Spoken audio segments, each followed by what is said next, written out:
স্বাগত জানাচ্ছি বাংলা ভিশনের সাপ্তাহিক আয়োজন mega live talk show BSRM গণতন্ত্র এখনের 514তম পর্বে। সাথে আছে তাইমুর রশিদ। আমার সাথে আজকে আলোচনার জন্য স্টুডিওতে উপস্থিত আছেন রাজনীতির মাঠে খুবই পরিচিত চার মুখ। আমার হাতে ডানে আছেন সাবেক সংসদ সদস্য এবং বিএনপির সহ আন্তর্জাতিক সম্পাদক ব্যারিস্টার রুমিন ফারহানা, আছেন নাগরিক ঐক্যের যুগ্ম সাধারণ সম্পাদক ডাক্তার জহিদুর রহমান।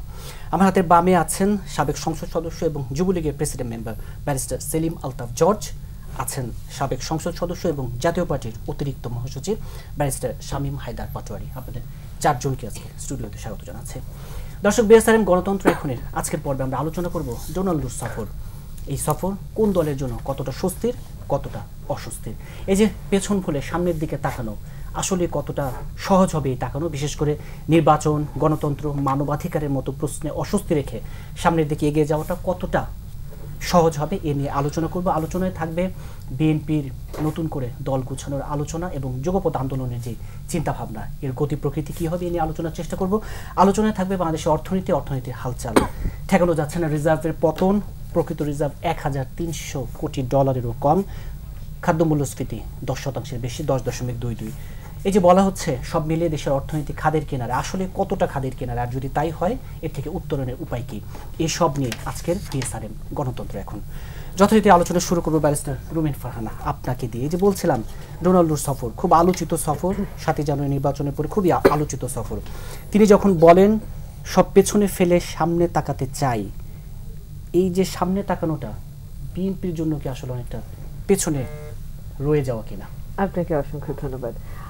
ডোনাল্ডোর সফরটা আপনার কাছে কি আলোচিত মনে হচ্ছে? আমার কাছে কিন্তু মনে হচ্ছে না, বিকজ ওনার আসার আগে আমরা দেখলাম যে ওবায়দুল কাদের সাহেব আওয়ামী লীগের সাধারণ সম্পাদক, উনি বললেন যে ডোনাল্ডো তো একজন মন্ত্রী পর্যায়েরও কেউ না, সুতরাং তাকে নিয়ে এত মাথা ব্যথা কি আছে, তিনি আসছেন তার রুটিন ভিজিটে, উনি আসবেন, এটা নিয়ে আমাদের মনে হয় না মাথা ব্যথা করার কিছু আছে।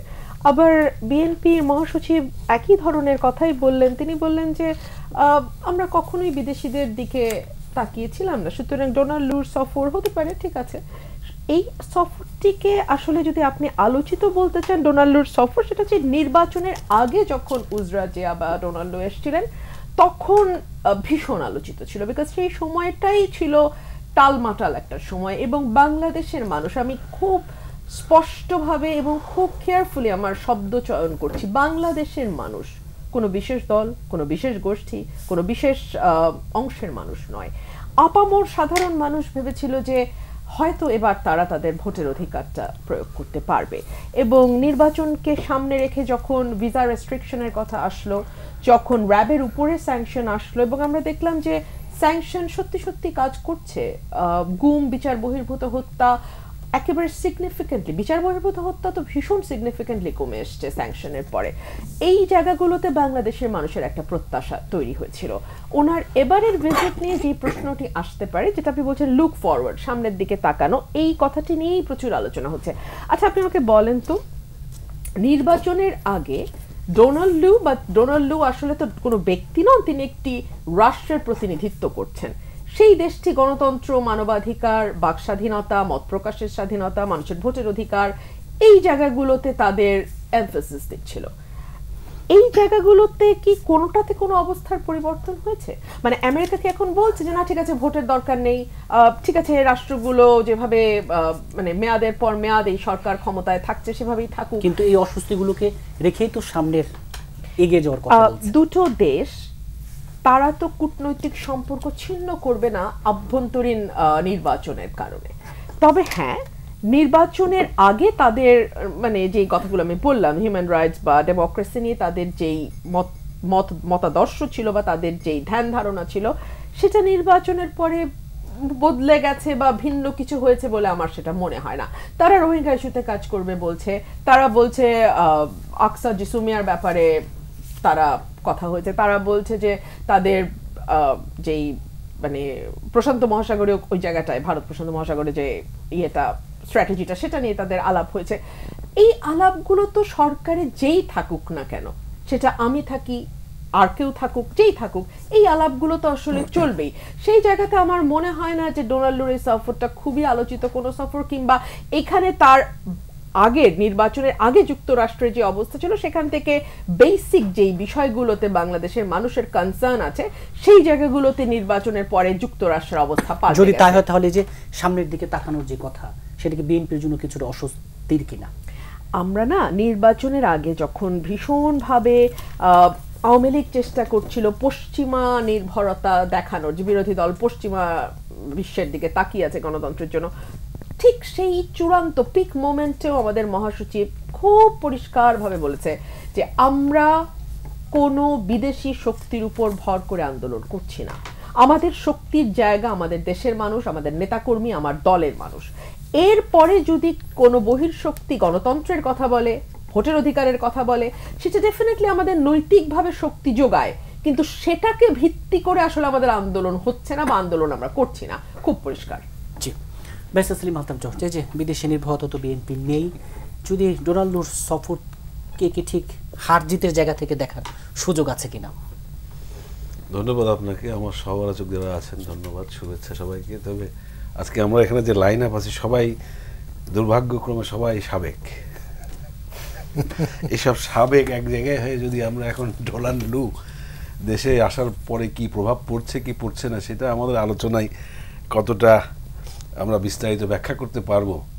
তারপরেও রবিন ফারানা যে কথা বলেছেন এটার সাথে আমি কিছুটা একমত, এই কারণেই যে মার্কিন সহকারী পররাষ্ট্রমন্ত্রী উনি বাংলাদেশের নির্বাচনের আগে এসেছিলেন, আসার পরে এই দেশের ভেতরে এক ধরনের বিভিন্ন রাজনৈতিক দলগুলো যারা সরকার বিরোধী আন্দোলনের সাথে যুক্ত ছিল, সরকারকে পতন নির্বাচন প্রতিহত করার ক্ষেত্রে তাদের যে যুগপৎ আন্দোলন চলছিল সেটাকে এক ধরনের বাতাস দিয়ে সামনের দিকে এগিয়ে নিয়ে যাওয়ার কথা তাদের মুখ থেকে আমরা প্রায়ই শুনেছিলাম। তো সেইখানে কিন্তু আওয়ামী লীগ তখনও বলেছিল যে এই ধরনের বাইরের যে সমস্ত শক্তিগুলো আমাদের অভ্যন্তরীণ বিষয়ে বিভিন্ন রকমের কথা এবং সবক দিয়ে যাচ্ছেন, এইগুলো আসলে আমাদের ধর্তব্যের বিষয় নয়। আমরা তখনও বলেছিলাম, এখনও ঠিক একই কথা বলছি। তবে আমেরিকার ক্ষেত্রে যেটা প্রযোজ্য যে আমাদের ডিপ্লোম্যাটিক রিলেশনসগুলো চলমান রাখার জন্য তাদের যে রেগুলার ভিজিট বিভিন্ন দেশের সাথে তারা সম্পর্ক উন্নয়ন করার ক্ষেত্রে কাজ করে চলেন, সেই কাজ করার ক্ষেত্রে তাদের সহযোগিতা এবং তাদের অঙ্গীকার উনি আবার পুনর্ব্যক্ত করে গেলেন। এইটাই হচ্ছে বিষয়। এখন এই ক্ষেত্রে বিএনপি কতটা স্বস্তিতে কিংবা অস্বস্তিতে দল হিসাবে এটা তারা পর্যালোচনা করবে। এখন আওয়ামী লীগ রাষ্ট্রীয় ক্ষমতায় থাকার পরে এখন আমরা বিভিন্ন দেশের সাথে রাষ্ট্রীয় যে সুযোগ সুবিধা আদান প্রদান দাবি দেওয়া নেয়ার ক্ষেত্রে আমাদের আগেও যে স্ট্যান্ড ছিল যে সবার সাথে বন্ধুত্ব, কারোর সাথে বৈরিতা নয়, এখনও আমরা ঠিক ওই একই স্ট্যান্ডে আছি। শুধু আমাদের বলার ক্ষেত্রে একটা জায়গাতে আমরা খুব ফার্মলি কথা বলেছি, সেটা হচ্ছে যে আমাদের দেশের অভ্যন্তরীণ কিছু বিষয় যেগুলো আমরা নির্ধারিত করব সেটা বাইরের কোনো রাষ্ট্র এসে নির্ধারণ করে দিতে পারবে না। সেই ক্ষেত্রে আমেরিকা এই দেশকে আর তাদের চারণভূমি হিসাবে ব্যবহার করার কোনো সুযোগ নেই। সেই জায়গাতে আমরা তখনও ছিলাম, এখনও আছি। কিন্তু পারস্পরিক বন্ধুত্ব, পারস্পরিক যে সমস্ত আমাদের বায়োলেটারাল রিলেশনসগুলো আছে আদান প্রদান, সেইগুলো তো চলমান আছে, সেগুলো চলমান থাকবেই। এখন আমেরিকা অ্যাজ এ কান্ট্রি তাদের ভিউ অন্যান্য দেশের প্রতি কেমন থাকে এটা তারাই বুঝতে পারবে। কারণ তারা তাদের ভাবনা চিন্তার নিরিখে কোন দেশের সাথে কিভাবে সম্পর্ক কখন বিল্ড আপ করবে, কখন সেটাকে আরো নিচের দিকে নিয়ে যাবে, এটা তাদের নিজস্ব স্বার্থের বিবেচনায় তারা সে সমস্তগুলো করে থাকেন।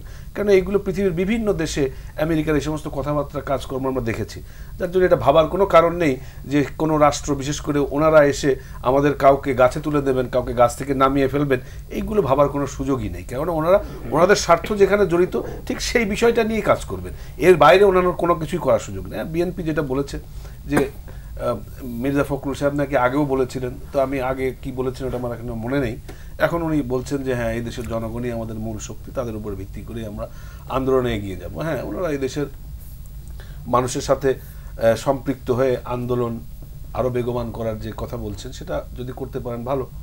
আর যদি আগের মতোই গত 14 বছর যাবৎ যেভাবে সরকার পতনের কথা বলে একই আন্দোলন ক্রমাগতভাবে করে চলেছেন সেভাবে করতে থাকেন, সেটাও বলতে হবে আওয়ামী লীগ অত্যন্ত সতর্কভাবে এগুলো পর্যবেক্ষণে রাখছে। তাহলে লুরে সফরের পর অন্তত আওয়ামী লীগ কিছুটা স্বস্তিতে কিনা? আমি আবারও বলছি যে আমাদের স্বস্তি কিংবা অস্বস্তির বিষয় এটা না, এটা সম্পূর্ণভাবেই একটা দেশের সাথে আর একটা দেশের পারস্পরিক সম্পর্ক কিভাবে চলমান রাখতে হবে সেটা রাখার ক্ষেত্রে আমাদের পক্ষ থেকে আমাদের যে স্ট্যান্ড সেটা আমরা আগেও যেমন ছিলাম এখনও ছিলাম।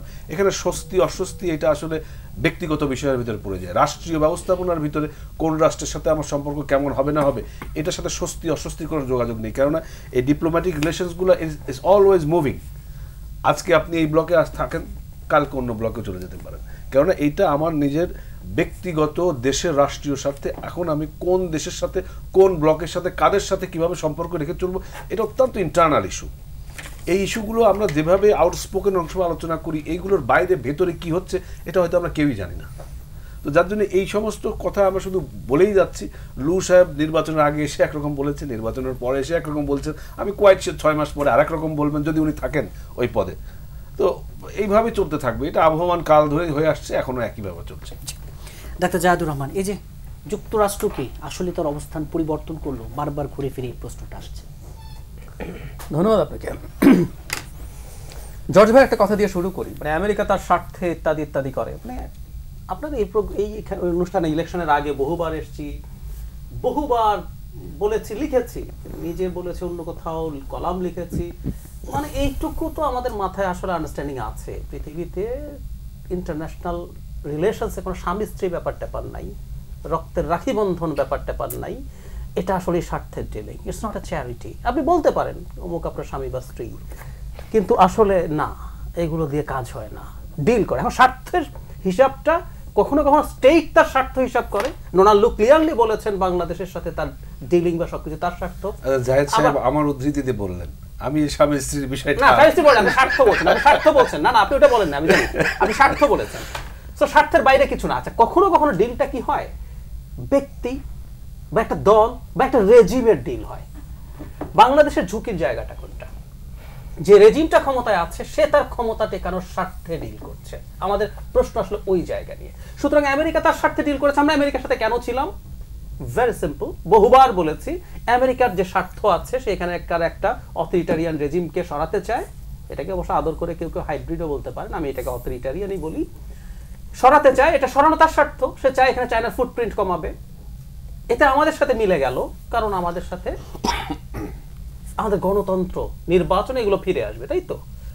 আমি বহুবার বলেছি, আবারও বলি, যে চায়না আজকে আপনার এত মিষ্টি লাগে, চায়না কমিউনিস্ট পার্টি কেমনে চলে দেখতে 14 সদস্যের আওয়ামী লীগ গেছে, তার আগে 14 দলীয় জোটের অংশ হয়ে গেছে। সেই চায়নাই আপনার 15 আগস্টের আগে আপনাকে স্বীকৃতি দেয় নাই। চায়নার স্বীকৃতির জন্য এই ডিজাস্টারটা ঘটতে হয়েছিল। আজকে আপনার বন্ধ হয়েছে না, তার মানে আপনার স্বার্থ আপনি মনে করছেন। ঠিক একইভাবে যেটা বলছি আমরা, যে আমাদের স্বার্থ মিলছে তাই আমরা সমর্থন করেছি। এখন আপনি অবস্থান পরিবর্তন কিনা, 2-3টা প্রশ্ন আছে। আমি একটা দৃষ্টি আকর্ষণ করবো, এবছরের ফেব্রুয়ারি মাসে আমরা জানি কম্বোডিয়াতে গত বছরের শ্যাম ইলেকশনের পর স্যাংশন দেওয়া হয়েছে। ইলেকশনের পর আমাদের কিছুই দেওয়া হয়নি, ওখানে দেওয়া হয়েছে, উল্লেখ করে দিয়েছে কতগুলো তারা কি কি করছে। সেখানে ওদের এই যে অ্যাসিস্ট্যান্ট সেক্রেটারি কিন্তু অনেকগুলো আছে, যেহেতু আমেরিকা পৃথিবীকে ডিকটেট করার চেষ্টা করে, তার অঞ্চল ভিত্তিক। সো প্যাসিফিক এবং ওই অঞ্চলের একজন অ্যাসিস্ট্যান্ট সেক্রেটারি আছেন, তিনি এই ফেব্রুয়ারি মাসে কম্বোডিয়াতে গেছেন, যাকে স্যাংশন ট্যাংশন দিয়ে একেবারে ঘটনা যাতা করে ফেলেছে। তো ওখানেও তো গেছে। সো এনগেজমেন্ট তো রাখতে হবে। ওই যে বলছি, ও একটা গ্রেট পাওয়ার, তার স্বার্থ আছে। কথার কথা তাত্ত্বিকভাবে বললাম, বিরোধীরা কোনোদিন সরকারকে কিছু করতে পারলো না। আমেরিকার তো কিছু কনসার্নের ব্যাপার আছে, তার ইন্দো প্যাসিফিক আছে, তার বোয়িং বেচার চিন্তা আছে, তার ডিপ সিতে গ্যাস তোলার চিন্তা আছে। এমনকি আমেরিকান কোম্পানি এই যে এলএনজির রিগ্যাসিফিকেশন প্ল্যান্ট, এক্সিলারেটেড এনার্জি করছে, এলএনজি ইম্পোর্ট করতে চায়, তারা তাদের মিলিটারি হার্ডওয়্যার বিক্রি করতে চায়। আমাদের একটা জিসোমিয়া চুক্তি আছে, আমরা এখনো করিনি। জিসোমিয়া যদি করি, তারা আমাদের কাছে খুবই অ্যাডভান্স কিছু মিলিটারি হার্ডওয়্যার বিক্রি করতে চায়। আমি একটা পত্রিকায় দেখলাম যে আমরা অ্যাপাচে হেলিকপ্টার কেনার কথাও রীতিমতো আলোচনা করেছি।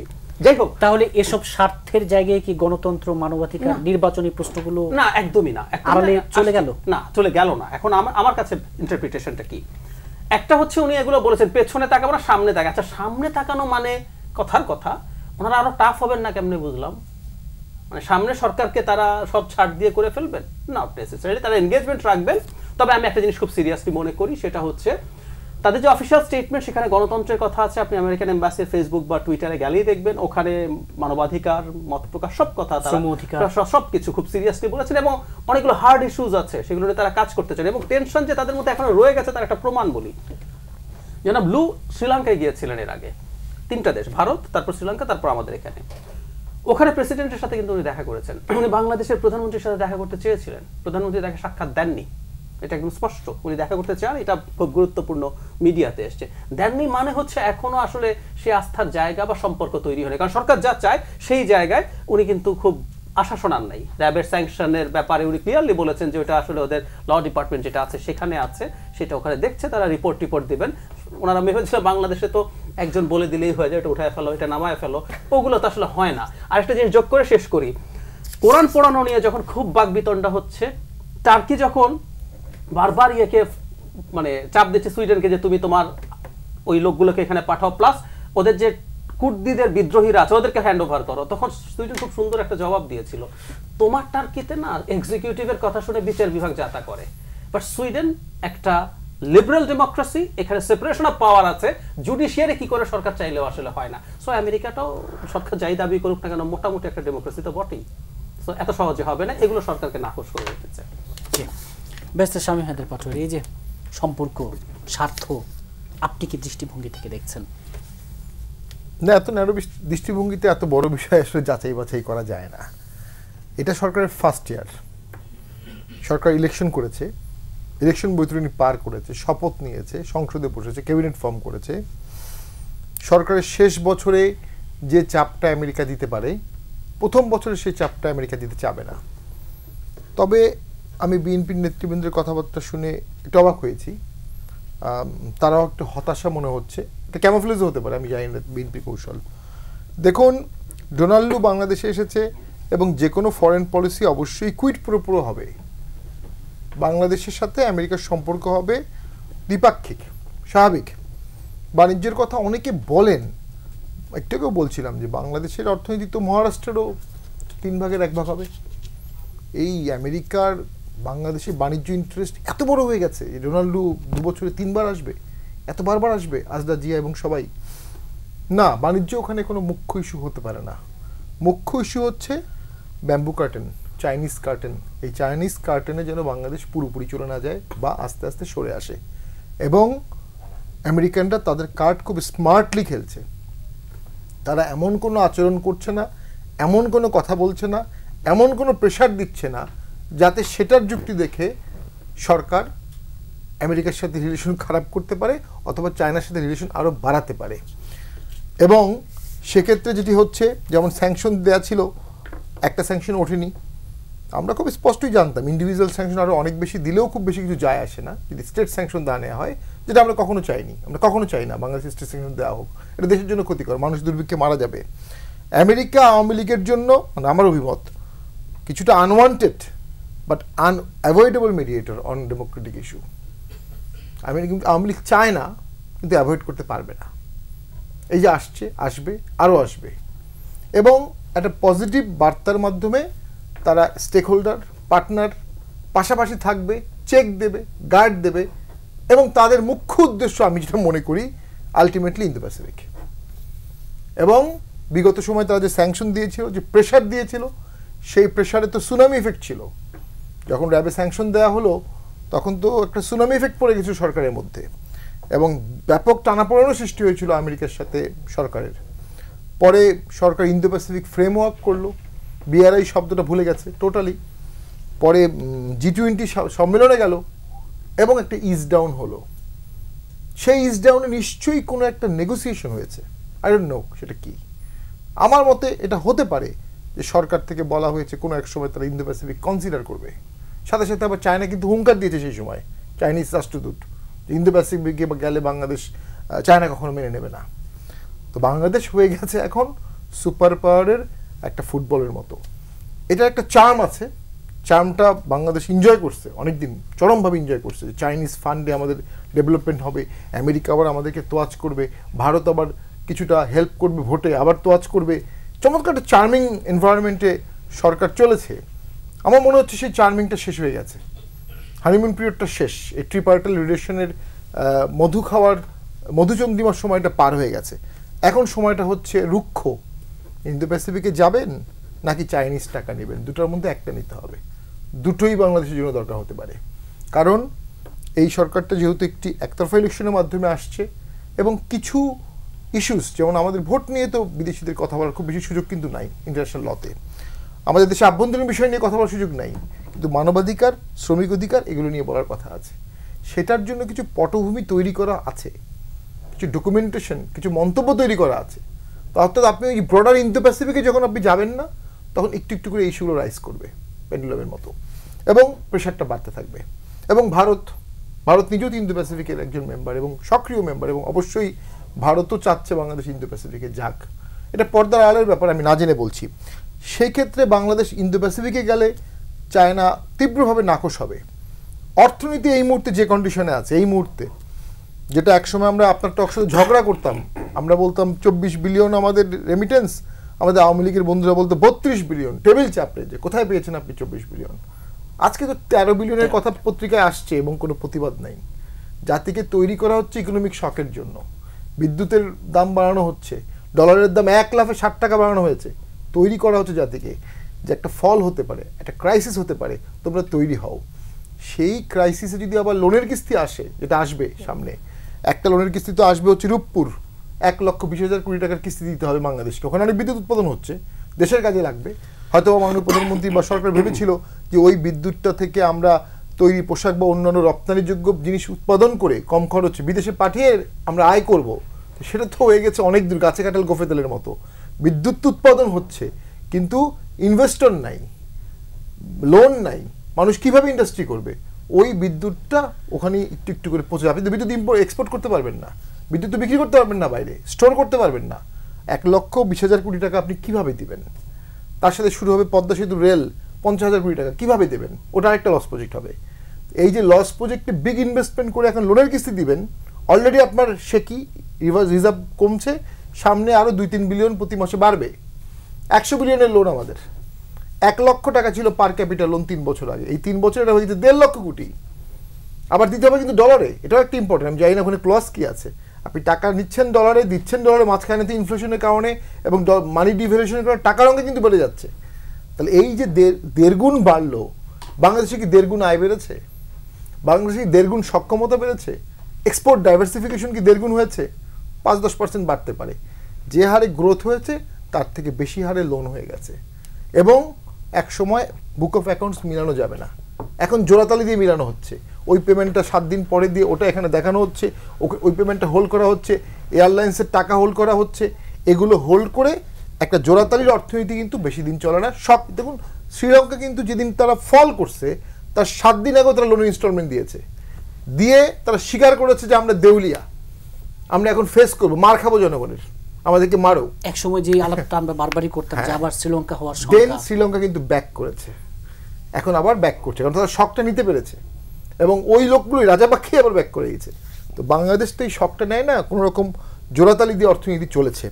জোড়াতালি দিয়ে অর্থনীতি কতদিন চলবে আমরা তো এটা কোনো লক্ষণ দেখছি না। তো আমার শেষ করে দিচ্ছি, তো সামনে যেটি আমার মনে হচ্ছে আমেরিকানরা তাদের ইন্টারেস্ট ছাড়েনি, তবে তারা অবশ্যই বোঝে একটা দেশের ইন্টারনাল পলিসিতে কতটুকু পেনেট্রেট করা যায়, কতটুকু কথা বলা যায়। যেমন আমেরিকা কখনোই কিন্তু কেয়ারটেকার গভর্নমেন্ট শব্দটি বলেনি, কারণ এটা আমাদের আভ্যন্তরীণ সাংবিধানিক বিষয়। একটি নির্ধারিত বিরতিতে যাচ্ছে, বিরতির পর আবার এই আলোচনায় ফিরছে। দর্শক, নিউজন বিএসআরএম গণতন্ত্র এখনই একটি ছোট বিরতি, সাথেই থাকুন, ফিরছি বিরতির পর।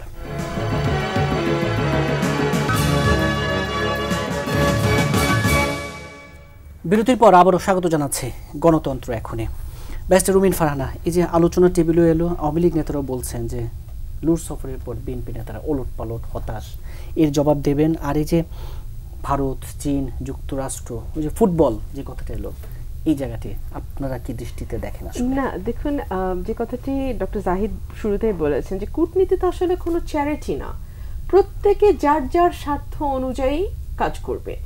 এখন মুশকিলটা হচ্ছে বাংলাদেশে এমন একটি সরকার আছে যে সে যদি যুক্তরাষ্ট্রের সাথে বসে তখনও তার বার্গেনের টুলটা একটাই থাকে, আমাকে যে কোনোভাবে ক্ষমতায় আসতে হবে। যখন সে চায়নার সঙ্গে আলাপে বসে তখনও তার ওই একটাই বার্গেন টুল থাকে, আমাকে যে কোনো উপায়ে ক্ষমতায় রেখে তারপরে তুমি যা যা চাও সেগুলো হবে। ভারতের সঙ্গে যখন বসে তখনও সেই একই বিষয়।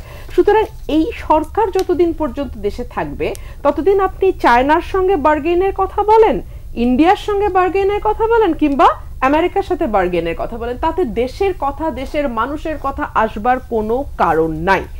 এবং এই যে বলা হচ্ছে 2+2 বৈঠকের পরে এক ধরনের পরিবর্তন দেখা গেছে যুক্তরাষ্ট্রের আচরণে, আমি যদি একজন বার্ডস আই ভিউয়ার হই, আমি যদি উপর থেকে জিনিসটা বোঝার চেষ্টা করি, ভিতরের বৃত্তের বাইরে গিয়ে বৃত্তের ভেতরটা দেখবার চেষ্টা করি, আমার কাছেও কিন্তু তেমনই মনে হবে যে 2+2 যখন ভারতের সঙ্গে যুক্তরাষ্ট্রের এই বৈঠক হলো, তখন সত্যি অবস্থা ক্রমশই পরিবর্তন আমরা লক্ষ্য করলাম। যেই গণতন্ত্র বা মানুষের ভোটের ব্যাপারে খুব উচ্চকিত ছিল যুক্তরাষ্ট্র, তারা কিছুটা টোন ডাউন করলো। এবং এক পর্যায়ে আমরা দেখলাম পিনাক রঞ্জন চক্রবর্তী তিনি খোলামেলা ভাবেই বললেন যে ভারত বাধ্য করেছে যুক্তরাষ্ট্রকে বাংলাদেশের ব্যাপারে তার দৃষ্টিভঙ্গির পরিবর্তন আনতে। তবে হ্যাঁ, এটা আমাদের আসলে ভুলে গেলে চলবে না। আমার মনে হয় এটা সরকারের মাথায়ও খুব ভালো মতোই আছে যে যতই তারা লুক ফরওয়ার্ডের কথা বলুক, যতই তারা অন্যান্য ইস্যুকে সামনে নিয়ে আসুক, তাদের বার্গেইনের একটা বড় অংশ জুড়ে democracy, human rights, freedom of speech, এই জিনিসগুলো যুক্তরাষ্ট্র তাদের বার্গেইন টুল হিসেবে সবসময় বাংলাদেশের ব্যাপারে ব্যবহার করবে। এবং ভারত কতদিন এই সরকারকে রক্ষা করে সেটাও একটা দেখবার বিষয়। এই কারণেই বিষয় যে ভারত মনে করছে তার সেভেন সিস্টার্সের নিরাপত্তা বেস্ট প্রোভাইড করছে আওয়ামী লীগ সরকার। ভারত মনে করছে যে অন্যান্য যে ইস্যুগুলো নিয়ে এজিটেশন আছে দুটো দেশের মানুষের মধ্যে, Teesta for example, border killing for example, সেই বিষয়গুলোকে ধামা চাপা দিতে সবচেয়ে পারদর্শী সরকার বাংলাদেশের মাটিতে আসলে আওয়ামী লীগ। এবং আওয়ামী লীগ অনির্বাচিত সরকার হবার কারণে আপনি ভারত বলেন, চীন বলেন, যুক্তরাষ্ট্র বলেন, রাশিয়া বলেন, প্রত্যেকেরই কিন্তু একটা সুবিধা হয়েছে। সত্যি বলছি, এমনকি যুক্তরাষ্ট্রের বিরাট সুবিধা হয়েছে অনির্বাচিত হওয়ার ফলে। সুবিধাটা হচ্ছে এই যে এই সরকারকে দিয়ে আপনি যাচ্ছে তাই করিয়ে নিতে পারবেন, এবং এই সরকারও যাচ্ছে তাই করতে প্রস্তুত থাকবে, কারণ এই সরকার জানে যে তাকে 5 বছর পর ভোটের জন্য মানুষের কাছে ফিরতে হবে না, তার গদিতে থাকতে হলে ভোটের প্রয়োজন নাই। সুতরাং এই জবাবদিহিতার যে জায়গাটা, মানুষের কাছে জবাব দেওয়ার যে বিষয়টা, সেটা কিন্তু স্পষ্ট, মানে এই সরকারের এই সমস্যাটা নাই। সেই কারণেই এটা চায়নার জন্য যেমন সুবিধাজনক একটি দেশ, একইভাবে ভারতের জন্য সুবিধাজনক একটি দেশ। ফর এক্সাম্পল, বাংলাদেশে যদি আজকে একটি নির্বাচিত সরকার থাকতো, আপনি কি মনে করেন প্রতি একদিন অন্তর অন্তর বর্ডারে যেভাবে মানুষ হত্যা হচ্ছে ভারত বাংলাদেশ বর্ডারে, এবং বিএসএফ এর গুলিতে যেভাবে লেথল ওয়েপন ইউজ করে তারা বাংলাদেশের মানুষ মারছে, নির্বাচিত সরকার যতই ভারতপ্রেমী হোক, তার পক্ষে কোনোভাবেই এই মিনমিনা প্রতিবাদ করে বিষয়টাকে ওভারলুক করা সম্ভব না। তিস্তার ব্যাপারটা, এই 14 পর্যন্ত তো একটা নির্বাচিত, মোটা দাগে নির্বাচিত সরকার ছিল আওয়ামী লীগের, 8 থেকে 14। এই সময়টা কিন্তু এই প্রধানমন্ত্রী, এই শেখ হাসিনাই বলেছিলেন যে আমি পানি না দিলে ট্রানজিট দেব না। পরে কি হলো, যদিও এটা বার্গেনের ক্ষেত্রে পানি আমাদের অধিকার, ট্রানজিটটা একটা সুবিধা, তারপরেও এইটুকু বার্গেন সরকার করেছিল। কিন্তু যখন দেখলো না, তাকে আসলে বিনা ভোটে সংসদ দখল করতে হয়, রাষ্ট্র দখল, মানে সরকার দখল করতে হয়, তাহলে তো আর এইসব আসলে পানির হিসাব, কিংবা বর্ডারে কতজন মারা গেল সেই হিসাব, কিংবা ধরেন বন্দর ব্যবহার করতে আমরা শুল্ক মাসুল সব বাদ দিয়ে দিলাম সেই হিসাব, এগুলো করলে তো আসলে ক্ষমতায় থাকা যাবে না। সুতরাং ক্ষমতায় থাকাটাই তার একমাত্র বার্গেন করার ক্ষেত্রে পরিণত হলো, যে কারণে দেখা যাচ্ছে যে বহু অপ্রয়োজনীয় প্রকল্প সে চীনের কাছ থেকে নিচ্ছে। হাজার হাজার কোটি টাকার এক একটা প্রকল্প, বিশ্বের সবচেয়ে ব্যয়বহুল রাস্তা, সবচেয়ে ব্যয়বহুল ফ্লাইওভার, সবচেয়ে ব্যয়বহুল সেতু, সবচেয়ে ব্যয়বহুল রেলপথ, সবচেয়ে ব্যয়বহুল মহাসড়ক বাংলাদেশে তৈরি হয়। এবং এই যে প্রজেক্টগুলো চীন টাকা দিচ্ছে, এবং চীনের ইয়েটা তো হচ্ছে যে ব্ল্যাঙ্ক চেক তারা দিয়ে দিচ্ছে, এবং অপ্রয়োজনীয় প্রকল্পে তারা ইনভেস্ট করছে।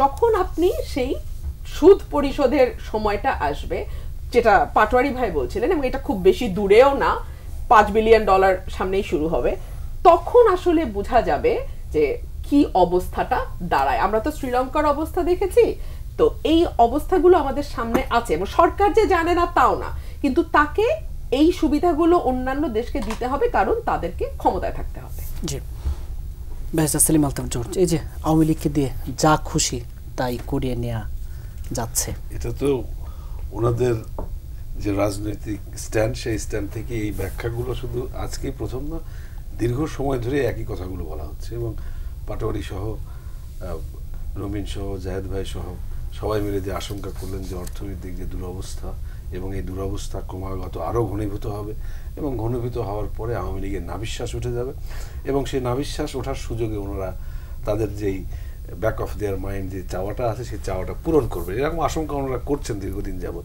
তো আমি ওনাদেরকে একটু আশ্বস্ত করে বলতে চাই যে ওনারা যে ধরনের আশঙ্কা করছেন এটা বাস্তবায়ন হওয়ার কোনো কারণ নেই, কেননা আওয়ামী লীগ দীর্ঘ সময় ধরে রাষ্ট্র পরিচালনা করছে এবং রাষ্ট্র পরিচালনার ক্ষেত্রে যথেষ্ট দক্ষতার পরিচয় দিয়ে আসছে দীর্ঘ সময় ধরেই।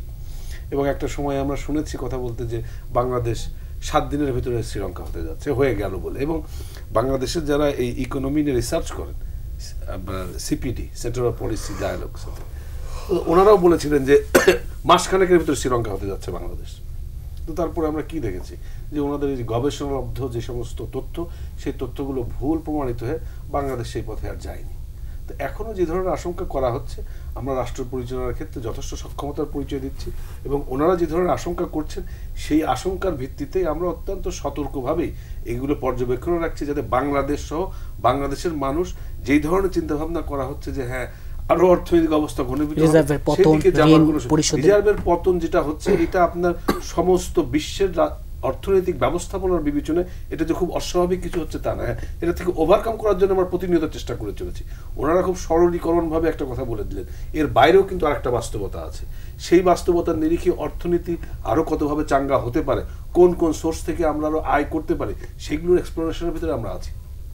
এবং ওনাদের এই ধরনের আশঙ্কা মিথ্যা প্রমাণিত করে বাংলাদেশ এখন যেভাবে এগিয়ে চলছে সামনের দিকে এগিয়ে চলার সেই প্রত্যয় নিয়ে আমরা কাজ করি, সেটা হবে না এদেশে। কিন্তু যে হিসেব নিকেশগুলো বলা হয় এগুলো তো বাস্তব, সামনে ঋণের আক্ষরিক এবং থিওরিটিক্যাল, এই আপনার তত্ত্বগত আলোচনা এবং বাস্তবতার ভিতরে বিস্তর ফারাক আছে। সেই বিস্তর ফারাকের মাঝখান দিয়ে চলার যে জায়গা, সেটা আওয়ামী লীগ খুঁজে বের করে নেবে। এই জন্য এই সমস্ত থিওরিটিক্যাল বিবেচনায় ওনারা সরলীকরণভাবে বলে দিচ্ছেন, যেটা এর আগেও বলেছিলেন এখনও বলছেন, এবং সেই এই তথ্যগুলোকে ভুল প্রমাণিত করে আওয়ামী লীগ দেশের অর্থনীতিকে এখন বৈশ্বিক বিবেচনায় যেটা সংকুচিত হয়ে আছে সেটা আরও বাড়বে। এবং আমাদের দেশের যে অর্থনৈতিক অব্যবস্থাপনা, আমি বলছি না যে নাই, এই জায়গায় আমি ওনাদের সাথে কিছুটা একমত। অর্থনৈতিক অবস্থাপনা কিছুটা যে নেই তা না, 100% আমরা এখানে করতে পারছি তা না। এখানে অবশ্যই আমাদের লুপহোলস আছে, ড্রেনেজ আছে, সেইগুলোকে আমরা ডিটেক্ট করার মধ্য দিয়ে এইগুলো কত কমিয়ে আনা যায় এবং অর্থনীতির যে ঘাটতি, সেই ঘাটতিটা এইগুলো ডিটেক্ট করা এবং এগুলো বন্ধ করার মধ্য দিয়ে কিভাবে এগিয়ে নিয়ে যাওয়া যায় সে বিষয়ে সরকার কাজ করে। ব্যারিস্টার রুমিন ফারহানা যেটা বলছেন যে ভারত আর কতদিন আওয়ামী লীগকে রক্ষা করবে, এটা আমার বাংলাদেশের রাজনীতিতে এক ধরনের প্রচলিত কথা। এটা আমি টু বি অনেস্ট একদম বিশ্বাসই করি না। কারণ হচ্ছে যে বাংলাদেশ আওয়ামী লীগ যখনই রাষ্ট্রীয় ক্ষমতা পরিচালনা করবেন, এই ভারত বিষয়টাকে সামনে আনতেই হবে। এটা 1954 থেকে শুরু হয়েছে, এখনো ঠিক চলমান আছে। যখনই আওয়ামী লীগ ক্ষমতায় তখনই কোনো না কোনো একটা বিষয়ে আলোচনা। ভারত আমাদের পার্শ্ববর্তী নেবারিং কান্ট্রি, অন্যান্য রাষ্ট্রের মতোই। এখন কোন রাষ্ট্রের সাথে আমাদের কিভাবে রিলেশনটা রাখতে হবে, কিভাবে চলতে হবে, এইগুলো আওয়ামী লীগ নিজস্ব কায়দায় সেটা পরিচালিত করে। এখন যদি ইন্ডিয়া কিংবা পাকিস্তান কিংবা আপনার শ্রীলঙ্কা কিংবা ভুটান, এরা যদি আওয়ামী লীগের সাথে রাষ্ট্র পরিচালনার ক্ষেত্রে নিজেরা স্বাচ্ছন্দ্য বোধ করেন, এটা আমি বলছি না কোন কোন রাষ্ট্র করছেন, কে কে করছেন, যদি কেউ স্বাচ্ছন্দ্য বোধ করেন, এটা তাদের রাষ্ট্রীয় সিদ্ধান্ত বা রাষ্ট্রীয় ভাবনা চিন্তার বিষয়। এখানে আওয়ামী লীগ কিংবা আমাদের এর ভিতরে টেনে এনে এর এই কার্ডটা থেকে কিছুটা একটা পাওয়া, এটা রাজনীতি, বাংলাদেশের রাজনীতির একটা অন্যতম প্রধান উপকরণ। এই উপকরণ ব্যবহার করে যে বিএনপি রাজনীতি কিছুটা সুবিধা পায়নি সেটা না, কিছুটা পেয়েছে। এই এই এই এই উপকরণ ব্যবহার করে তারা বাংলাদেশে 1-2 বার ক্ষমতায় এসেছে। কিন্তু যেহেতু সমস্ত বিশ্ব এখন মানুষের হাতের ভেতরে, মুহূর্তের ভিতরে বুঝতে পারে কোন কথা ঠিক কোনটা বেঠিক, এই জন্য এই কথাগুলোর আসর এখন আগের মতো পড়ে না। মানুষ বুঝে ফেলে যে কোনটা মিথ্যা কোনটা সত্যি। যার কারণে কিছুদিন আগে ওনারা একদম 16 কোটি মানুষকে নিয়ে ভারতীয় পণ্য বর্জনের ডাক দিয়েছিলেন। আমি আপনার এই চ্যানেলেই বলে গিয়েছিলাম 3 দিন পরে এই দাবির আর কোনো কি বলে লোক খুঁজে পাওয়া যাবে না। যিনি ডাক দিয়েছিলেন তারও খোঁজ নেই, এই আন্দোলনের আর কোনো খোঁজ নেই। তো এইরকম কথাবার্তা ওনারা বলে আসছেন ক্রমাগত, সেটা আলাদা বিষয়। অ্যাপার্ট ফ্রম দ্যাট, যদি অর্থনৈতিক অবস্থানের কথা আসে, ওনারা যে আশঙ্কা করছেন সেই আশঙ্কাটা বাংলাদেশে আর হবে না, কারণ আমরা অত্যন্ত সতর্কভাবে এটা ম্যানেজ করে এগিয়ে চলেছি। জি ডাক্তার জাহিদুর রহমান, দুটি বিষয়, যে অর্থনীতি নিয়ে শঙ্কার কথা আমরা বলি, এই টেবিলে উঠে এলো। ব্যারিস্টার সেলিম মাহমুদ জর্জ বলছিলেন যে ওই সংখ্যা বারবারই আপনারা বিরোধী মতের, বিরোধী পক্ষের যারা দেখেন, কিন্তু তা হয় না। এই জায়গাটা আসলে শুরুতেই বলছিলাম, আসলে কতটা খাদের কিনারায় আমরা, এই জায়গাটিকে যদি একটু আসবো। তার আগে ভারত নিয়ে দুটো কথা। ভারত নিয়ে দীর্ঘদিন আওয়ামী লীগকে ভারতের দালাল ইত্যাদি ইত্যাদি, রুশ ভারতের দালাল, এসব কথাবার্তা ছিল। এখনকার পরিস্থিতি একটু ভিন্ন। মানে আগে বলতাম, ওনারা বলতেন না আমরা না, গলার জোর করে, এখন ওনারাই বলে আমরা দালাল। মানে ভারতে গিয়ে বলে এসেছি শেখ হাসিনার সরকারকে যেভাবে হোক ক্ষমতায় রাখতে হবে। কে বলছেন? পররাষ্ট্রমন্ত্রী বলছেন। দিল্লি আছে আমরা আছি, আমরা আছি দিল্লি আছে, কে বলছেন? সাধারণ সম্পাদক বলছেন।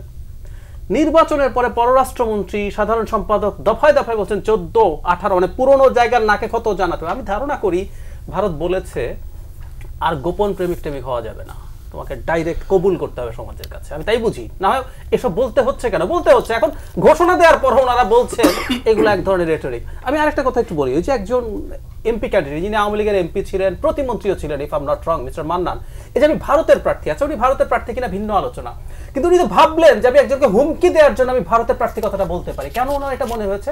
Is the person stupid? ওরা কি তাই? উনি জানেন আমি যদি ভারতের প্রার্থী বলে আমার একটা হ্যাডাম, অন্তর্কথ্য ভাষা এখন বলছিলাম না, একটা হ্যাডাম তৈরি হয় যেটা দিয়ে আমি একজনকে হুমকি দিতে পারি। মানে ভারতের প্রার্থী মানে আমি শেখ হাসিনার, আমি ভারতের প্রার্থী, আমি হারার জন্য আসি নাই। আপনি মনে করেন ভারতের প্রার্থী বলে একটা হুমকি দেওয়ার বিষয়, তাই তো? কেন মনে করেন? কেন মনে করেন? সুতরাং এই জিনিসগুলো না লুকানো, রাদার ভারতও চাইছে ধারণা করি যে আওয়ামী লীগ এখন তুমি ভাই স্বীকার করে নাও। ওরা ওদের জায়গা থেকে খোল্লা সব বলছে, তাদের পররাষ্ট্র সচিব বলছে, যারা পিনাক রঞ্জন বলছে, কলামিস্টরা দীর্ঘদিন থেকে লিখছে, সব যখন করছে ওনারাও করছেন, চলুক, এটা এটা হয়ে থাকাই ভালো হবে। আরেকটা জিনিস একটু আমি যোগ করে রাখতে চাই, সেটা হলো বন্ধু টন্ধু হয়ে যে বলছি, এগুলো আসলে সময় ডিসাইড করে। আমি আসবো অর্থনৈতিক প্রশ্নে। শ্রীলঙ্কা ডোবার পেছনে একটা বড় কারণ হচ্ছে চাইনিজ লোন। প্রধান কারণ না, প্রধান কারণ শ্রীলঙ্কার লোন আগে থেকে অনেক বেশি ছিল, আমি একদম ডেটা দিয়ে বলতে পারি। কিন্তু চায়নার সাহায্যে অনেকগুলো অপ্রয়োজনীয় প্রজেক্ট, আমরা হাম্বানটোটার কথা জানি, আমরা মাত্তালা রাজাপাকসে এয়ারপোর্ট, পৃথিবীতে কোনো প্লেন যায় না এমন একটা এয়ারপোর্ট বানাইছিল তারা। তারপরে এই যে রীতিমতো সমুদ্র ভরাট করে কলম্বোর ওখানে পোর্ট সিটি করবে, মানে উদ্ভট সব প্রকল্প। কিন্তু মজার ব্যাপার, শ্রীলঙ্কা যখন দেউলিয়া হচ্ছে, মানুষ যখন রাস্তায় নামছে, চায়নার সাথে তারা যোগাযোগ করতে পারছিল না। আমরা কি কেউ খেয়াল করেছি? ও তো দেখতেছো রিজার্ভ নয়, ও আইএমএফ এর কাছে যাচ্ছে না কেন? সে বসেছিল। গোতাবায়া রাজাপাকসে মনে করছে চায়না আমাকে রেস্কিউ করবে, চায়না রেস্কিউ করে নাই যখন ডুবতে শুরু করে। সুতরাং বন্ধুটন্ধু এরকমই, আসলে বন্ধুটন্ধু বোঝা যাবে আসলে শেষ পর্যন্ত। এখন সংকট হবে কিনা, সংকটের একটা সমাধানের পথ দেখা যাচ্ছে, সেটা হচ্ছে পিটার হাস চলে যাচ্ছে। কেন বলছি? ফেসবুকে একজন লিখছে, which is right, Peter Haas 25 মাস ছিলেন বাংলাদেশে, এই 25 মাসে $23 বিলিয়ন রিজার্ভ কমছে। তার মানে পিটার হাসি কুফা, আমরা জানি ওনাকে সরিয়ে ফেলা হচ্ছে। নতুন রাষ্ট্রদূত আসলে মানে যে মাসে $1 বিলিয়ন করে কমছে, এটা কমবে না। জোকস অ্যাপার্ট, মানে এত সিরিয়াসলি মনোযোগ দিয়ে ম্যানেজ করতে চাইতেছেন, তারপরও রেজাল্ট এই, মাই গুডনেস, আমি তো ভয় পাইছি তাহলে আমাদের ম্যানেজমেন্ট নিয়ে। এবং এই যে প্রধানমন্ত্রী সব কিছু অসাধারণভাবে ম্যানেজ করেন, এই ন্যারেটিভ এখানে আর চলে নাই তো আসলে। আমি জানি না সিপিডি কবে 1 মাসের কথা বলেছে, আমার ব্যক্তিগত একটা ইউটিউব চ্যানেল আছে, 1-1.5 বছর আগে থেকে একটা কথা রিপিটেডলি বলেছি, এই সরকার দেউলিয়া হবে না, নির্বাচনের আগ পর্যন্ত অ্যাট এনি কস্ট সে সব কিছু ঠেকিয়ে দিয়ে সে দেউলিয়া হওয়া থেকে ঠেকে রাখবে। কারণ শ্রীলঙ্কা সরকারকে শিখিয়েছিল যদি দেউলিয়া হয়ে যান মানুষ রাস্তায় নেমে আসে। ইলেকশনের আগে ওই পরিস্থিতি সরকার হতে দেবে না, কিন্তু ইলেকশনের পর খুব বেশি দিন আর পারবেন না, কারণ আপনি তো এগুলো অ্যাকুমুলেট করেছেন, সময় নেই যথেষ্ট, আপনার শর্ট টার্ম লোনস আছে, আপনি পেমেন্ট সব ঠেকিয়ে রাখছেন। এমনকি ডোনাল্ড লুও তাদের আমেরিকান কোম্পানিগুলোর পেমেন্ট পাচ্ছে না বলে বলছেন। আর আপনি যদি 8-10 মাস আগে পিটার হাস একদিন একটা চ্যানেলের সাথে কথা বলেছে, সেখানেও সে বলছে সব এগুলো ঠেকিয়ে দিচ্ছেন, ঠেকিয়ে ঝুলিয়ে বিপিসির মানে বকেয়া বাকি আছে। আপনি অসংখ্য জায়গায় এরকম, আপনি টোটাল অঙ্কটা বিরাট, মানে এই যে $13 বিলিয়ন যে এখন নিট রিজার্ভ আছে, এটা জাস্ট হাওয়া হয়ে যাবে যদি আপনি আপনার সব বকেয়া দিয়ে দেন এখন, মানে আমাদের ওই অর্থে কিছুই নাই। তো এইগুলো ঠেকিয়ে রাখতে পারবে না, এবং সরকারও এখন মনে করছে আসলে ছেড়ে তো দিতে হবে। সো আমরা যেহেতু একটা নির্বাচন করেছি সোফার, এবং অন্যান্য দেশ এত এর মধ্যে নাই, তারা এখন এগুলো ছেড়ে প্রস্তুত করা হচ্ছে। প্রধানমন্ত্রী কিন্তু অলরেডি মানে অনেকগুলো ক্রাইসিসের কথা বলেছেন। জর্জ ভাইরা মানে আমাদের কোনো একটা কেন্দ্রীয় জায়গায় একটা বয়ান তৈরি হয়, প্রধানমন্ত্রী থেকে সবাই একই বয়ান দিতে থাকে। প্যালেস্টাইনের ইসরায়েলের মতো হসপিটালে অ্যাটাক করেছে বিএনপি, মানে ইসরায়েলের সাথে বিএনপিকে তুলনা করে কি পরিমাণ তাচ্ছিল্য প্যালেস্টিনিয়ানদের প্রতি করা হয়েছে ওরা কিন্তু বোঝেন নাই। ঠিক একইভাবে এখন বলছে বিদেশ বিদেশ বিদেশ। আমি তো একটা প্রশ্ন জর্জ ভাইকে করি, উনি লয়ার মানুষ, ওনার যুক্তিবোধ অসাধারণ, অর্থনীতির জ্ঞান সরিয়ে রাখেন। এই যে এগুলো সব কনসিস্টেন্ট ব্যাপার না, কনস্ট্যান্ট না? করোনা, রাশিয়া ইউক্রেন যুদ্ধ ইত্যাদি ইত্যাদি, এখন প্রধানমন্ত্রী যোগ করেছেন মিডল ইস্টের ক্রাইসিসও আমাদেরকে ঝামেলায় ফেলবে ইত্যাদি ইত্যাদি। ধরে নিলাম সব তো ইন্ডিয়ার জন্য ঠিক আছে, তাই তো? তো ইন্ডিয়া কেন 11-12 মাসের মতো রিজার্ভ আছে? ইন্ডিয়া কেন IMF এর কাছে যায় নাই? যুক্তি দেয় আওয়ামী লীগের একজন আমাকে, ইন্ডিয়া সাশ্রয়ী দামে রাশিয়ার কাছ থেকে তেল কিনেছে। ওই যে বললো না মোবাইল আছে, হ্যাঁ মোবাইল আসলে আছে জর্জ ভাই, সেটাই এখন সমস্যা হয়ে দাঁড়াইছে। ইন্ডিয়া রাশিয়ার কাছ থেকে কম খরচে তেল কিনে $12 বিলিয়ন সেভ করছে এখন পর্যন্ত। $12 বিলিয়ন হচ্ছে ইন্ডিয়া সপ্তাহে $15 বিলিয়ন ইম্পোর্ট করে।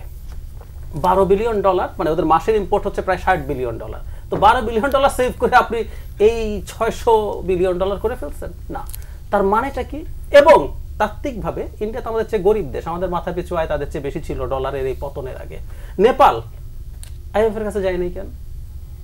গেছে কে? শ্রীলঙ্কা, পাকিস্তান, যে পাকিস্তানের সাথে খুব হামবড় আমরা দেখাই, সে পাকিস্তান গেছে আর আমরা গেছি IMF এর কাছে। ভারত যায় নাই, ভুটান যায় নাই, মালদ্বীপ যায় নাই। তো ওদের জন্য করোনা ছিল না, ওদের জন্য কি ছিল? বরং করোনার এফেক্ট মালদ্বীপের ওপরে আমাদের চেয়ে 1000 গুণ বেশি পড়েছে, কারণ ওখানে ট্যুরিজম ওদের প্রধান ইনকাম। তো ও তো দেউলিয়া হয় নাই, ও তো যায় নাই। সুতরাং ওই যে বললাম মোবাইল ক্লেম করেন ওনারা তুলে দিয়েছেন, পৃথিবীর সবচেয়ে গরিব দেশটাও স্মার্টফোন আছে এবং তাদের স্পিডও আমাদের চাইতে বেশি, অথচ ওনারা ক্লেম করছেন। মাইনে নিলাম, ওটা দিয়ে আমরা এখন সব বুঝে যাই, দুনিয়াটা হাতের মুঠোয়, এসব ন্যারেটিভের কিছু নাই। বটম লাইন হচ্ছে এই, আপনি সব রকম চেষ্টার পরও আপনি রিজার্ভের পতন ঠেকাতে পারেন নাই। এখন আপনি 2 মাসের একটু বেশি, আমরা প্রতি বছর $5.5 বিলিয়ন ইম্পোর্ট করি, আপনার এখন রিজার্ভ 12.5-13 মধ্যে আছে।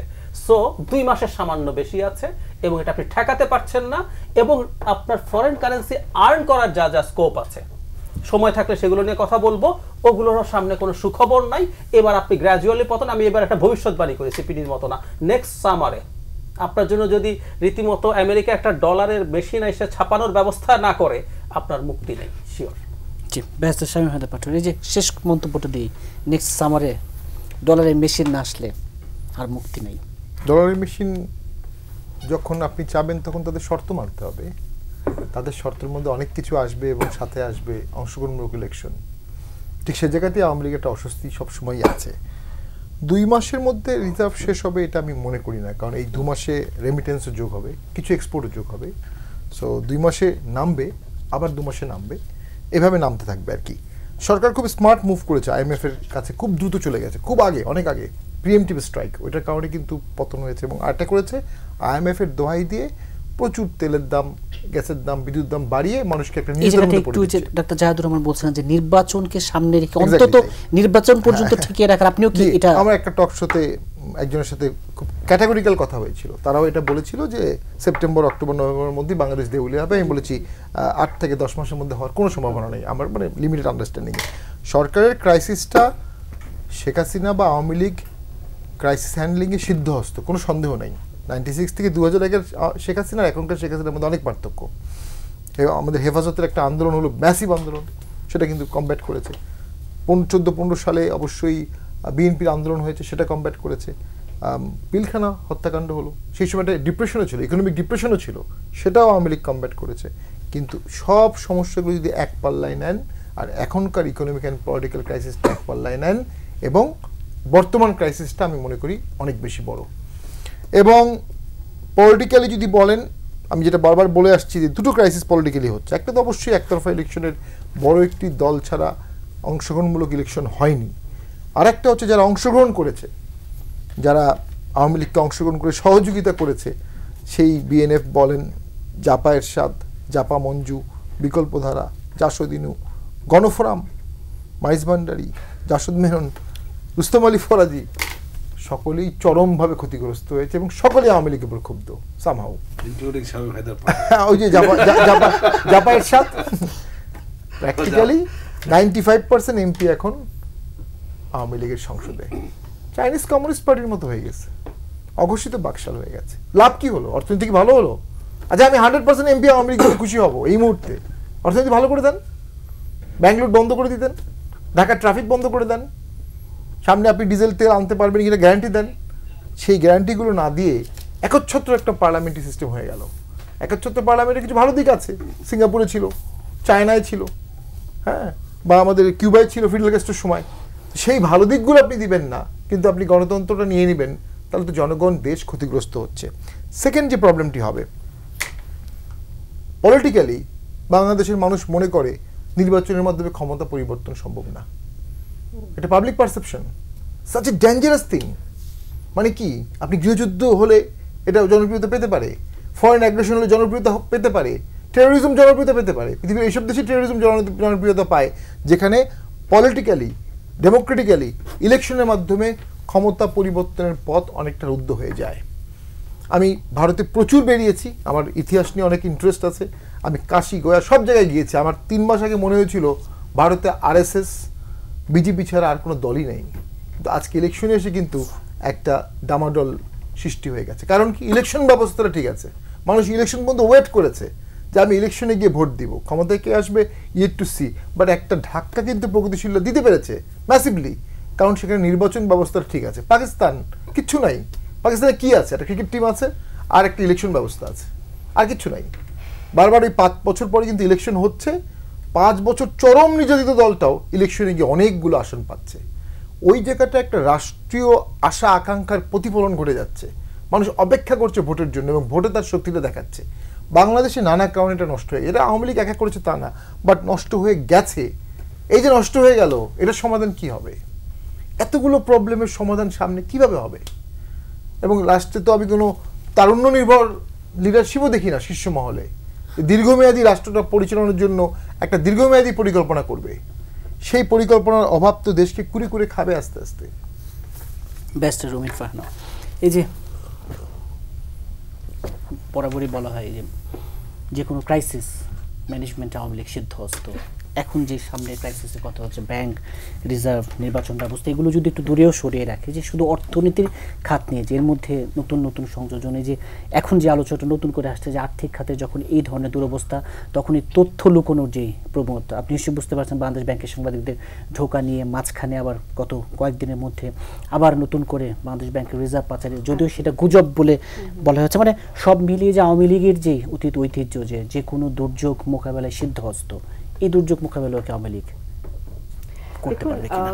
বাংলাদেশ ব্যাংকের সাংবাদিক প্রবেশ নিষেধ হঠাৎ করে আসলো না এই সার্কুলারটা কেন? 1, 2 হচ্ছে আমি দেখলাম সিপিডি সম্মানীয় ফেলো দেবপ্রিয় ভট্টাচার্য বলছেন যে এখানে কি নাশকতা হয়ে যাবে, এমন কোনো খবর কি আছে যেটা হলে নাশকতা হয়ে যাবে? কয়েকটি প্রশ্ন। উনি অবশ্যই বেশি কিছু খোলসা করেননি।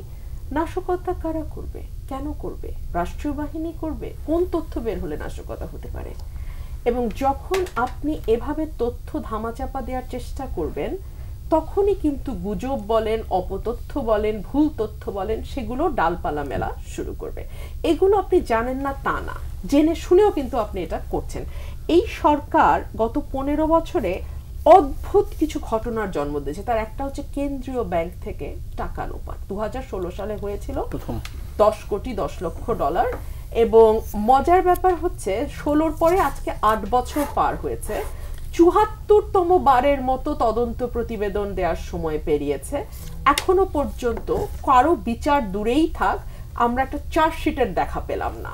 এবং যাকে অভিযুক্ত বলে একজনের তদন্তপত্রে একজনের নাম এসেছিল, সেই ভদ্রলোক এখন বাংলাদেশ ব্যাংকের মুখপাত্র, এবং তিনিই বলেছেন যে ব্যাংকে কোনো লোপাট হয়নি। নর্থ ইস্ট নিউজ তো এই খবরটা দিয়েছে যে অর্থ 9-6 হয়েছে বাংলাদেশ ব্যাংকে, উনি বলেছেন যে 9-6 হয়নি। উনি এমন একটা ফেস এবং ওনার এমন একটা অতীত আছে যে কারণে উনি যখন বলেন হয় নাই কিছু, তখন কেন যেন সন্দেহ হয় কিছু একটা মনে হয় আছে। বিশ্বাসযোগ্যতার একটা বড় ব্যাপার আছে। কিছুদিন আগে সাবেক গভর্নর ফরাসউদ্দিন একটা কথা বলেছেন যে 1000 টাকা যদি ঋণ খেলাপি হয় তার কোমরে দড়ি বাঁধা হয়, আর যখন 1000 কোটি টাকা ঋণ খেলাপি হয় তখন সরকারের সর্বোচ্চ মহলের পাশে শোভা পায়। কাকে তিনি ইন্ডিকেট করে কথাটি বলেছেন আমরা বুঝি। এবং সেদিনই প্রথম আলোতে দেখছিলাম যে সরকার তো স্বীকার করে 1,45,000 কোটি টাকা আমাদের এখন মন্দ ঋণ, আর এটার সঙ্গে যদি আপনি পুনঃ তফসিল যোগ করেন সেটা 2,58,000 সামথিং কোটি টাকা, আর অবলোপন হচ্ছে 68,000 কোটি টাকা। এই সব একত্র করেন প্রায় 4.5 লক্ষ কোটি টাকা হচ্ছে ব্যাড লোন, মন্দ ঋণ। এবং এখান থেকে কতটুকু আপনি উদ্ধার করতে পারবেন, কতটুকু পারবেন না, বিরাট প্রশ্ন। বিরাট প্রশ্ন এ কারণেই যে আপনি নিয়ম বানিয়েছেন এমন ভাবে যাতে কিছু গোষ্ঠীর হাতে আপনি পয়সা তুলে দিতে পারেন। একটা সময় ছিল ব্যাংক কোম্পানিজ অ্যাক্টে এক পরিবার থেকে 2 জনের বেশি ডিরেক্টর হতে পারতো না, একসাথে 6 বছরের বেশি ডিরেক্টরশিপ থাকতো না। এখন এক পরিবার থেকে প্রথমে 4 জন করলো, এখন অবশ্যটা 3 জনে নামিয়ে নিয়ে এসছে, একাধিক ক্রমে বোধহয় 12 বছর, তাই না? 9 বছর, 9 করলো, এখন 12 কিনা আমি একটু কনফিউজড। তো 9 থেকে 12 বছর আপনি এক পরিবার থেকে থাকবেন। বাংলাদেশে একজন ব্যক্তি 8টা ব্যাংকের মালিক, এক ব্যক্তি, ক্যান ইউ বিলিভ দ্যাট? এবং ওই ব্যক্তির টাকা পাচারের ব্যাপারে যখন হাইকোর্টে মানে গেল, মামলা হলো, রিট মামলা হলো যে এই সংস্থাকে 2 মাসের মধ্যে তদন্ত করে প্রতিবেদন দিতে বলা হবে না কেন, হাইকোর্ট রুল জারি করতে অনীহা প্রকাশ করলেন, বললেন না দরকার নেই, তারা স্বাধীনভাবে তদন্ত করলে করুক, হাইকোর্ট কোনো রুল দেবে না। আপনি বুঝতে পারছেন যে একটা গোষ্ঠীকে প্রোটেকশন দেওয়ার জন্য সরকার, রাষ্ট্রীয় বাহিনী শুধু নয়, সঙ্গে সঙ্গে সরকারের উন্নয়ন সহযোগী বিচার বিভাগও এটার একটা অংশ। সুতরাং আপনার পুরো স্টেট মেশিনারি যখন এই লুটপাট তন্ত্রের সঙ্গে যুক্ত থাকে, তখন আসলে আপনি অর্থনীতিকে খাদের থেকে তুলবেন কেন? আপনি তো খাদে ফেলছেন, আপনি এটাকে আরো গর্ত করে আরো ফেলতেছেন। রিজার্ভের ব্যাপারে একটা কথা বলে শেষ করি। করোনার সময় 2021 সালে রিজার্ভ ছিল $48 বিলিয়ন। সরকার একেবারে রক ফুলিয়ে এই গর্ব করছে। 3 বছর পার হয় না, 2024 মে মাস মাত্র এটা 13 বিলিয়ন বা একটু কম, $12 বিলিয়ন নেমে আসছে। আপনি কি করে $36 বিলিয়ন হাপিস করে ফেললেন এখান থেকে? বলে প্রধানমন্ত্রী বলে আমি জনগণের পিছনেই ব্যয় করছি। জনগণের কোথায় আপনি ব্যয় করছেন এটা তো আর আমরা বুঝতে পারি না। হ্যাঁ, ফ্লাইওভার বানাইছেন, বিশ্বের সর্বোচ্চ খরচে ফ্লাইওভার বানাইছেন, সেই ফ্লাইওভার থেকে কি পরিমাণ লুটপাট করা হয়েছে সেই তথ্যটা আপনি দেন। আপনি মহাসড়ক বানাইছেন, সেখান থেকে কি পরিমাণ লুটপাট আপনার লোকজন করছে সেই তথ্যটাও আপনি দেন। না হলে এই 3 বছর 36 মাসে $36 বিলিয়ন হাপিস করে ফেলা, এটা কিন্তু মুখের কথা না, অদ্ভুত ব্যাপার, নাই হয়ে গেল। তো এই জায়গা থেকে আপনি যদি মানে এখন মুশকিল থেকে আবারও সেই নির্বাচন আসবেই, হ্যাঁ, মানে ওই কুমিরের গল্প এখানেও আসবে এই কারণেই যে এই যে যাদেরকে আপনি লুটপাট করতে দিয়েছেন, কাউকে দিয়েছেন বিদ্যুৎ খাত, ফোর্বস পত্রিকায় তার ছবি ছাপা হয়ে যায়, কাউকে দিয়েছেন ব্যাংক খাত, সে 8টা ব্যাংকের মালিক হয়ে বসে গেছে, হাইকোর্ট বলতেছে তার বিরুদ্ধে কোনো তদন্ত করা যাবে না। এই গোষ্ঠীরাই মূলত আপনাকে টিকিয়ে রাখছে। সুতরাং ওদেরকে যদি ওদের খোরাকি আপনি না দেন, হাজার হাজার কোটি টাকা ওদেরকে না দেন, তাহলে হবে না। আমি শুধু একটা ছোট তথ্য দিয়ে শেষ করি। সরকারের 2টো সংস্থা বলছে রপ্তানি আয়, মানে 6 মাসের মানে পিরিয়ডের রপ্তানি আয় 2 সংস্থার ক্যালকুলেশনে $8.5 বিলিয়ন এদিক সেদিক। রপ্তানিকারকরা বলছে এটা নানান কারণে এই এদিক সেদিক হতে পারে, কিন্তু মূলত যেটা ধরা হয় সেটা হচ্ছে টাকাটা ওভার ইনভয়েসিং, আন্ডার ইনভয়েসিং এর মাধ্যমে দেশ থেকে সরিয়ে ফেলা হয়েছে। এবং এই যে ডলারের দাম ঠাস করে 7 টাকা বাড়িয়ে দিল, 117 টাকা হয়ে গেল, এই 117 টাকাও কি আপনি মনে করেন এই মার্কেটটা স্টেবল থাকবে? থাকবে না। কারণ আপনি কয়েক হাজার কোটি টাকা নানান তাল বাহানায় কামাইছেন, বিদ্যুৎ খাত থেকে কামাইছেন, ব্যাংক থেকে কামাইছেন, কিংবা সরকারি কর্মকর্তা তারাও তো টাকা পয়সা মানে ঘুষের মাধ্যমে লুট করছে। সেই টাকাটা তারা কি করবে? দেশে রাখা তো সম্ভব না, বিদেশে নেবে। বিদেশে নেওয়ার জন্য তারা ব্যাংকিং চ্যানেলের দিকে তাকায় থাকবে না, কিংবা মার্কেট স্টেবলের জন্য তারা 118 বা 120 টাকা না 130 টাকা দিয়েও তারা ডলার কিনবে। সুতরাং চাইলেই যে আপনি ডলারের দামটা ঠিক রাখতে পারবেন তা না। আর এই যে 9-6 সুদের কথা, যেটা দীর্ঘ সময় শক্তভাবে মানে উপর কেন্দ্র থেকে চাপ দিয়ে এটা রাখা হয়েছিল, এইটার ফলটা এখন ফলা শুরু করেছে। অলরেডি ব্যবসায়ীরা বলছে যারা লোন নেয় ব্যাংক থেকে, একে তো লোন পাওয়াও কঠিন, 15% সুদ দিয়েও তাদেরকে লোন নিতে হচ্ছে। সুতরাং বিনিয়োগও সেভাবে হচ্ছে না। যে অর্থনীতি নিয়ে সবই নেতিবাচক আলাপ, খাদের কিনারায় যে কথাটা জাহিদুর রহমান বলছিলেন যে নির্বাচনের আগেও পরিস্থিতিটা এমনই ছিল, কিন্তু নির্বাচনটা পেরোনোর জন্যই আওয়ামী লীগ কোনোভাবে। ডক্টর জাহেদ একটা তার কথা শুরুতে বলেছিলেন যে অর্থনীতি নিয়ে আমার খুব একটা মানে জ্ঞান বুদ্ধি খুব একটা কম বলিনি, আমি না সরি মিস ইন্টারপ্রিট করছেন। না আমি টু বি অনেস্ট, কারণ আমার অর্থনীতি সম্বন্ধে আসলেই ধারণা খুব কম। এটার গতিবিধি কিভাবে চলবে না এই সম্বন্ধে আপনার খুব ভেতরে যে পড়াশোনা আমার খুব একটা নেই। যার জন্য আমি বাংলাদেশের অন্যান্য মানুষের মতো ঠিক খালি চোখে আমি যেটা দেখতে পাই, আমার ইন্টারপ্রিটেশন ঠিক সেরকমই হয়। তো খালি চোখে আমি যেটা দেখতে পাই, খুব গভীর গবেষণালব্ধ তথ্য কিংবা জ্ঞানের বাইরে যে সেখানে আমি যেটা দেখতে পাই, সেখানে ওনারা যে আশঙ্কাটা করছেন, সেই আশঙ্কাটা আমি মনে করবো যে কিছু কিছু সময় খুব ইচ্ছাকৃতভাবে এই তথ্যগুলো মানুষের ভিতরে ছড়িয়ে দেওয়ার একটা প্রবণতা আছে। যেমন রুমিন ফারহানা বললো যে $36 বিলিয়ন হাফিস হয়ে গেছে। এই কথাটা বলার পিছনে কিন্তু ওনার একটা যুক্তিযুক্ত কারণ আছে। $36 বিলিয়ন হাফিস হয়ে গেল, কোথায় গেল কেউ জানে না। আপনার উনি বলছেন করোনার সময় এত 42 বিলিয়ন ছিল, এখন গেল কোথায়? তো ওইটার পরবর্তী সময়ে বিশ্বের অর্থনৈতিক ব্যবস্থাপনা কেমন হয়েছে, সমস্ত পৃথিবীতে ডলারের যে সংকট, সেই সংকটটা কিভাবে আরো ধীরে ধীরে বেড়ে চলেছে, অবশ্যই সেটা বাংলাদেশের অভ্যন্তরীণ আঘাত এনেছে। তখন আমাদের যে রিজার্ভ, সেই রিজার্ভকে কেন্দ্র করেই কিন্তু আমাদের সমস্ত বৈদেশিক লেনদেন আমাদের করতে হয়েছে, এটা বন্ধ করে রাখতে পারেনি। স্বাভাবিকভাবে আমাদের ডলারের যে রিজার্ভ সেগুলো কমতে থেকেছে। তো এইগুলোকে যদি ওনারা মনে করেন কেউ খেয়ে ফেলেছে, হাপিস হয়ে গেছে, এটা ওনাদের একদম নিজস্ব জায়গা থেকে যে ব্যাখ্যা, এই ব্যাখ্যাটা কিন্তু ক্রমাগত দিতে চলেছে। তবে যেহেতু আমি অর্থনীতি কম বুঝি, ওনাদের মতো ভেতরের তথ্য দিতে পারবো না, খালি চোখে সাধারণ মানুষ যেগুলো দেখে, আমার সেই দেখা থেকে আমি বলতে পারি। কিন্তু গুটি কয়েক মানুষের হাতে সব বন্দি, সব এই জায়গাগুলোতে তো খালি চোখেও না, এটা কিন্তু আমি আমার প্রত্যেকটা জায়গায় বলি, মানে এইটা আমাদের দেশের একটা একদম খুব কি বলে ক্রনিক ডিজিজের মতো হয়ে গেছে। এটা যে আজকের থেকে শুরু হয়েছে তা না, ক্রমাগতভাবে বিভিন্ন সময় থেকে শুরু হতে হতে আজকে এখানে এসে যখন এটা একটা সর্বগ্রাসী আকার ধারণ করেছে, তখন সবাই এইগুলো নিয়ে খুব খুব চিল্লাচিল্লি শুরু করেছে। একটা সময় কিন্তু এইগুলো সবার চোখের সামনেই ঘটেছে, সবাই দেখেছে। আজকে ফরাসউদ্দিন বড় বড় কথা বলছেন, ওনার সময়ও হয়েছে, উনি তখন কিন্তু কোনো কিছু বলেন নাই। আমি কারোর নাম ধরে বলতে চাই না, অনেক বড় বড় বাংলাদেশের বড় বড় প্রধানমন্ত্রী যারা ছিলেন, তাদের সন্তানদের টাকা পয়সা বাইরের থেকে আনা হয়েছে। এটা আজকেই হয়নি, ক্রমাগতভাবে হতে হতে সর্বগ্রাসী আকার ধারণ করছে। এই জায়গাতে যেটা পাটোয়ারি বলেছে, তারুণ্য নির্ভর কিছু আপনার ডিসিশন মেকার প্রয়োজন, যারা এই সমস্ত পেছনের গোড়ামি এইগুলোকে ভেঙে সামনে যে এইটাকে ডিটেক্ট করা এবং ফাইন্যান্সিয়াল সিস্টেমকে ডেভেলপ করা আমাদের বাংলাদেশের জন্য অত্যন্ত জরুরি।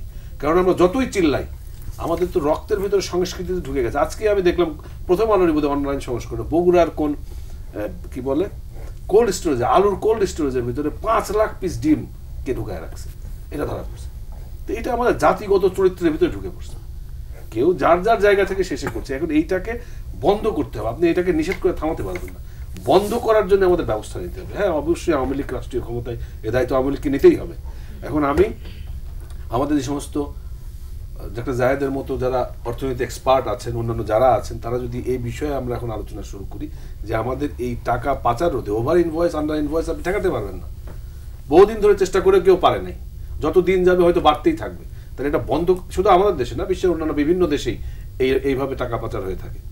কিন্তু তাদের ফাইন্যান্সিয়াল সিস্টেমটা ডেভেলপ দেখলে ডিটেক্ট হয়ে যায়, ধরা পড়ে যায়, আটকে যায়। বাংলাদেশে এখন সময় এসেছে সেই জায়গাটা যাওয়া। এখন আমাদের অর্থনীতি এক্সপার্টরা যদি এই সমস্ত ওপিনিয়ন দেন, এইগুলো আপনাদের টেলিভিশনে যদি আলাপ আলোচনা হয়, এগুলো যদি আপনার একটা জনমত গঠিত হয়, কে জানে আমাদের ফাইন্যান্সিয়াল যে সমস্ত লসগুলো আছে এইগুলোর বিরুদ্ধে ভেতরে পরিবর্তন এনে আমরা সেই জায়গাটা আসতে পারি। হয়তো আগামী 10 বছর পর আমাদের আলোচনা নাও করা লাগতে পারে। কিন্তু এই জায়গাটায় বারবার বলা হয় যে অর্থনীতির যে সংকট বলি, মানে অন্ধকার জায়গাটা বলি, একটা ভালো নির্বাচন, গণতন্ত্র, এই জায়গাটাতেই কি আসলে মূল সমস্যা? এটা ঘুরে ফিরে একটা জায়গায় সবাই আসার চেষ্টা করে, কেননা নির্বাচনই গণতন্ত্রের একমাত্র জায়গা না, রাজনীতির আরো বহু জায়গা আছে। সেই সমস্ত জায়গা আপনি ঠিক করবেন না শুধু নির্বাচন নিয়ে কথা বলুন, তাহলে হবে না। আর নির্বাচনে যে কথাটা বলা হচ্ছে বারবার, সেই কথাটা আমি, রুমিন ফারহানা আছে, ডক্টর জায়েদ আছে, অন্যান্য অনেকেই আছে, বহু জায়গায় আমি বলেছি। ওনারা বলেন যে for the sake of the argument আমি বলি যে ওনারা বলছেন যে আরো 2 বার হতে পারতো, হাইকোর্টের নাকি এরকম একটা নির্দেশনা কিংবা অবজারভেশন ছিল। ধরে নিলাম, তো ওই 2টা টার্মের পরে কি? ওই 2টা টার্মের পরে তো আজকে আপনাকে আলোচনা করতে হবে যে নির্বাচনী ব্যবস্থা কিভাবে হতে পারে। তো সেই আলোচনা এখনই, কারণ ধরেই নিলাম যে ওই 2টা টার্ম তো পারই হয়ে গেছে। তো এখন আপনি ওই আলোচনায় আসেন না, কে জানে আগামী 5 বছরে যে নির্বাচন হবে সেই নির্বাচনটাই আপনার নির্বাচনী ব্যবস্থা সংস্কারের যেই সমস্ত কথাবার্তা বলা হচ্ছে সেইগুলো সংগঠিত হতে পারে। কিন্তু না করে ওই একটা জায়গায় দাঁড়িয়ে থেকে পতন করবো, প্রতিহত করবো, বের করে দেবো, সেটা আর হবে না। সে বাস্তবতা বাংলাদেশে আর নেই। ডাক্তার জায়েদুর রহমান, অনুষ্ঠানের শেষের দিকে আছে, এই যে অর্থনীতির এই টালমাটাল অবস্থায়, নির্বাচন নিয়ে, গণতন্ত্র নিয়ে ব্যারিস্টার সেলিম আহমেদ জর্জ বলছিলেন যে হতে তো পারে আলোচনা করে নিয়ে, সেই জায়গায় আপনারা বিরোধী পক্ষরা নতুন করে যুগপৎ আন্দোলনের চিন্তা ভাবনা করছেন, ঠিক মানে কি গতি প্রকৃতির রাজনীতিটা নিয়ে আপনারা ভাবছেন? ধন্যবাদ। দু একটা ব্যাপার একটু অ্যাড্রেস করা দরকার আছে, জরুরি। মানে নির্বাচন ছাড়া আর অনেক কিছু আছে টাছে, মানে খুব শোনা যায় কথাটা, যারা নির্বাচনকে দূরে সরিয়ে রাখতে চায়। নির্বাচনই কি গণতন্ত্র? উত্তর হচ্ছে না। আবার নির্বাচন ছাড়া কি গণতন্ত্র হয়? মানে একটা মানুষের বডি আছে, এটা আছে, কিন্তু প্রাণ নাই। মানে ডেমোক্রেসির ব্যাপারটা কি, ডেমোক্রেসির সাথে একটা রাজতন্ত্রের ডিফারেন্সটা কি, একটা রিপাবলিক কি হয়? জনগণের সম্মতিতে আপনি ক্ষমতায় যাবেন, তাহলে ক্ষমতার বাইরে থাকবেন। আপনার সম্মতিতে ভুল সিদ্ধান্ত হতে পারে। যেমন নরেন্দ্র মোদী প্রাইম মিনিস্টার হয়েছেন ফর 2 টার্মস, উনি আবারও হইতে পারেন। তাত্ত্বিকভাবে মনে হবে এবং কোনো একদিন ভারতের ইতিহাসে এই আলোচনা হবে যে ভারত রাষ্ট্রের ক্ষতি হয়েছে, হতে পারে। তো এখন ব্রিটেন যে ব্রেক্সিট করেছে, গণভোট হলো, বলা হচ্ছে এটা একটা ভুল সিদ্ধান্ত। সো ভুল সিদ্ধান্ত হইতে পারে, কিন্তু গণতন্ত্র মানে তাই আসলে কথা, একদম সোজা সাপটা কথা। ওটা বাদ দিয়ে আপনি বাকি আলাপ করিয়ে আসেন, তাহলে আমি প্রায় একটা কথা বলি, প্লিজ ফর গডস সেক, এরকম তথাকথিত গণতন্ত্রের চাইতে কিন্তু one party state is far better. আমি জর্জ ভাইকে পরামর্শ দিই, আপনি আপনার একদম ভেতরে গিয়ে বলেন, আপনারা তো একবার বাকশাল করেছিলেন। ভিয়েতনাম একদম তুলনীয়, 75 সালে তারা আমেরিকাকে পরাজিত করছে আমাদের পরে। নাম্বার 2 হচ্ছে আমরা তো আসলে ওদের তুলনায় খুবই সামান্য একটা যুদ্ধ, ওদের তুলনায় 9 মাসের মধ্যে ক্ষয়ক্ষতি অনেক কম। আমরা আমেরিকার মতো সুপার পাওয়ারের সাথে যুদ্ধ করি নাই, তাদের দেশ জাস্ট মিশিয়ে ফেলা হয়েছিল। সেই ভিয়েতনাম আজকে আমাদের চাইতে far better in all the indicators. তো একদল তো ওখানে, তারপরে একটা একদল করেন, তাতে আসলে সুবিধাও আছে। আমরা কয়েকদিন কাইকুই করে মাইনে নেবো আসলে, তাই না? আমরা আওয়ামী লীগ ক্ষমতায় থাকবে, তারাই আছে, তাদের মতো করে চলবে, এটা আছে, ঠিক আছে, আমরা 2 একদিন একটু কথাবার্তা বলবো, তারপর শেষ। আমাদেরকে ধরো, মারো, ক্রসফায়ার দাও, গুম করো, আমার জনসভার অনুমতি চাইতে হবে না, আমরা কয়েকদিন পর আসলে তাই হবে, তারপর তারা তাদের মতো করে করবেন। আরেকটা কথা একটু বলতে চাই, এই যে প্রবলেম আছে বলছে, এগুলো কতগুলো ভাষার মারপ্যাচ। লয়ার তো খুব প্র্যাকটিস হয়তো করেন না, কিন্তু he is a trend barrister, so এগুলো খুব ভালো জানেন। ধরুন, যার কথা বলছেন আমি বলে ফেলি, এসালম ইসলামী ব্যাংকে ভয়ঙ্কর নভেম্বর বলে প্রথম আলোর একটা রিপোর্ট আছে। মানে দেশের এমন ক্রাইসিস যখন চলছে, 1 নভেম্বর মাসে 3টে ইসলামী ব্যাংক থেকে 3000 কোটি টাকা তুলে নেওয়া হয়েছে। জাজ্জল্যমান প্রমাণ দিয়ে ইনভেস্টিগেটিভ রিপোর্ট আছে, ঠিকানা নাই, নাম নাই। প্রথম আলো রিপোর্টার জর্জ ভাই প্রথম আলো পড়েন, আমি জানি না এটা প্রধানমন্ত্রী কিভাবে নেবেন, ওনার কার্যালয়ে তো পত্রিকা থাকে না। যাই হোক, প্রথম আলোর রেফারেন্সই দিচ্ছি, ওটা দেখানোর কোনো ব্যবস্থা নেওয়া হয়েছে। এই যে রিটটার কথা বলা, ডেইলি স্টারের রিপোর্টটা আশা করি জর্জ ভাই পড়েছেন, উইথ সিরিয়াস ডকুমেন্টস দেখানো হয়েছিল কিভাবে টাকা পাচার হয়েছে। আজ পর্যন্ত লোক ইনভেস্টিগেট করেছে। ভূমি মন্ত্রী, ওনার টাকা পাচারের তথ্য এসছে, এটা নিয়েও রিট হয়েছে, ওই রিটও খারিজ হয়েছে। বাদ দিয়ে রিটের কথা, ওনার তো আসলে এমপি হওয়ারই কথা ছিল না, ইজন্ট ইট? উনি তথ্য তো অ্যাটলিস্ট গোপন করেছেন। কথা হচ্ছে এরকম যে উনি বলছেন ওনার ওইটা বৈধ সম্পদ, এটা পরের আলোচনা, কিন্তু ওনার সম্পদগুলো ছিল যেটা উনি ওনার হলফনামায় দেখান নাই। জাস্ট এটার জন্য ওনার মনোনয়নপত্র বাতিল এবং সংসদ সদস্য পদ বাতিল হওয়ার কথা ছিল, এবং এরপর ওনার পাচার জড়িত ফৌজদারি তদন্ত হওয়ার কথা ছিল। হয়েছে কিছু? কখনো হবে? আসলে কি জানেন, আপনি এগুলো হয় না, এগুলো আমি প্রায় দেখি কিছু কিছু সফট ঢঙ্গে কিছু অর্থনীতিবিদ বলেন মিসম্যানেজমেন্ট। একেবারে আমি এই শব্দটাকে ঘৃণা করি। আপনি যা যা করছেন প্ল্যান করে লুট করছেন। আপনি জ্বালানি খাতে লুট করছেন, আপনি ব্যাংক খাতে লুট করছেন। এই যে ফরাসউদ্দিন বলেছেন, তাও উনি আবার কেন যেন ভাসুরের নাম নেন নাই। পিস্তল ধরেছিল একজন সিইও কে, একটা ব্যাংকের মালিক, শিকদার গ্রুপের, এই যে ন্যাশনাল ব্যাংকের যারা আছেন, পিস্তল ধরেছে একটা ব্যাংকের এমডি কে। কারণ কি? কারণ হচ্ছে উনি ওনার সম্পত্তি ওভারভ্যালুড দেখান নাই, মেরে ফেলতে গেছেন। ওনারা করোনার সময় নিজেদের প্রাইভেট প্লেনে ঢাকা শহর ছেড়ে ব্যাংকক গেছে, ভারতের সীমান্ত দিয়ে চুরি করে ধান ক্ষেতের মধ্যে দিয়ে পালায় যায় নাই, পারমিশন নিয়ে গেছে। কিভাবে গেছে? এরপর আসলেন, এসে আত্মসমর্পণ করলেন, গ্রেফতার হলেন, 5 ঘন্টার মধ্যে বেরিয়ে আসলেন। তারপরও আবার তাদের সেটা চললো, পরে আবার সেই ব্যাংক এখন সারানোর সুযোগ দেওয়া হলো যিনি ব্যাংক খেয়ে শেষ করছেন। এই হচ্ছে, এইগুলো ভুল ম্যানেজমেন্ট, এগুলো ইচ্ছাকৃত করা। বাজার থেকে টাকা তুলে নেওয়া হয়, যে টাকা নিয়ে আমরা কম কথা বলি, অল্প অল্প করে টাকা যায় তো। 5 টাকা বেড়ে গেছে তেলের দাম, আমরা হয়তো হিসাব করি না। 5 টাকা বেড়ে গেছে পেঁয়াজের দাম, চিনির দাম। হাতে গোনা কয়েকটা কোম্পানি এখান থেকে হাজার হাজার কোটি টাকা তুলে নিচ্ছে। অলিগার সব সরকারের। সুতরাং বাংলাদেশ ইজ অ্যান অলিগার্কি। এই অলিগার্কিতে যাবতীয় ব্যবস্থা আপনি সেট করবেন অলিগার্করা যাতে এটা থেকে নিতে পারে, কারণ এটা হিস্সা আপনি পান। এটা বিভিন্ন জায়গায় বন্টিত হয়। আমরা এই যে যাদের নাম বলি, টু সাম এক্সটেন্ট আসলে ওদেরকে আমরা মূল লোক হিসাবে জানি না, ওদেরকে এই বেনিফিট পাওয়ার আসলে যেটা হয়, এই টাকা বিভিন্ন জায়গায় বিভিন্নভাবে ডিস্ট্রিবিউটেড হয়, কোনো সন্দেহ নাই। সো এই ঘটনাগুলো প্ল্যান করে করা হয়। আন্দোলনের কথা বলছেন, এটা একটু বলি ছোট্ট করে। হ্যাঁ, ছোট করে। কথাটা খুব সোজা সাপটা। আওয়ামী লীগ ক্ষমতায় থাকাকালীন সময় কোনোভাবেই এই রাষ্ট্রের গণতান্ত্রিক বলি, অর্থনৈতিক বলি পুনরুদ্ধার সম্ভব না, ফুল স্টপ। এত বেশি পাপ তারা করেছেন, এত বেশি মানুষকে পাপে জড়িত করেছেন। শুধু তারা না, এর মধ্যে আমলারা আছেন, বহু আমলা এমন করেছেন। কয়েকদিন আগে একজন রিটায়ার্ড আইজি কে আমরা দেখি নাই উনি কি করেছেন না করেছেন। এরকম ভাবে অনেকে এখন জবে আছেন, প্রত্যেকে চেষ্টা করবেন তার স্বার্থে এগুলো টিকিয়ে রাখতে। সুতরাং আওয়ামী লীগের পতন ছাড়া, এবং আওয়ামী লীগ যদি কালকে মনে করে আমরা একদম ভালো হয়ে গেছি, ওনারা এখন হজ টজ করে খুব তওবা করে ফেলছেন, আমরা খেয়াল করেছি যে 71 জন, এখানে একটু বলে রাখা ভালো, এই অর্থনৈতিক সংকটে ওনারা রাষ্ট্রীয় খরচে 3 গুণ বেশি হজে পাঠাচ্ছেন। গতবার 23 জন, এবার 71 জন। ওনারা যদি মনে করেন আমরা ভালো হয়ে গেছি, আমরা ক্ষমতা ছেড়ে দিতে চাই, অনেকেই আছে তাদেরকে নামতে দিতে চাইবে না।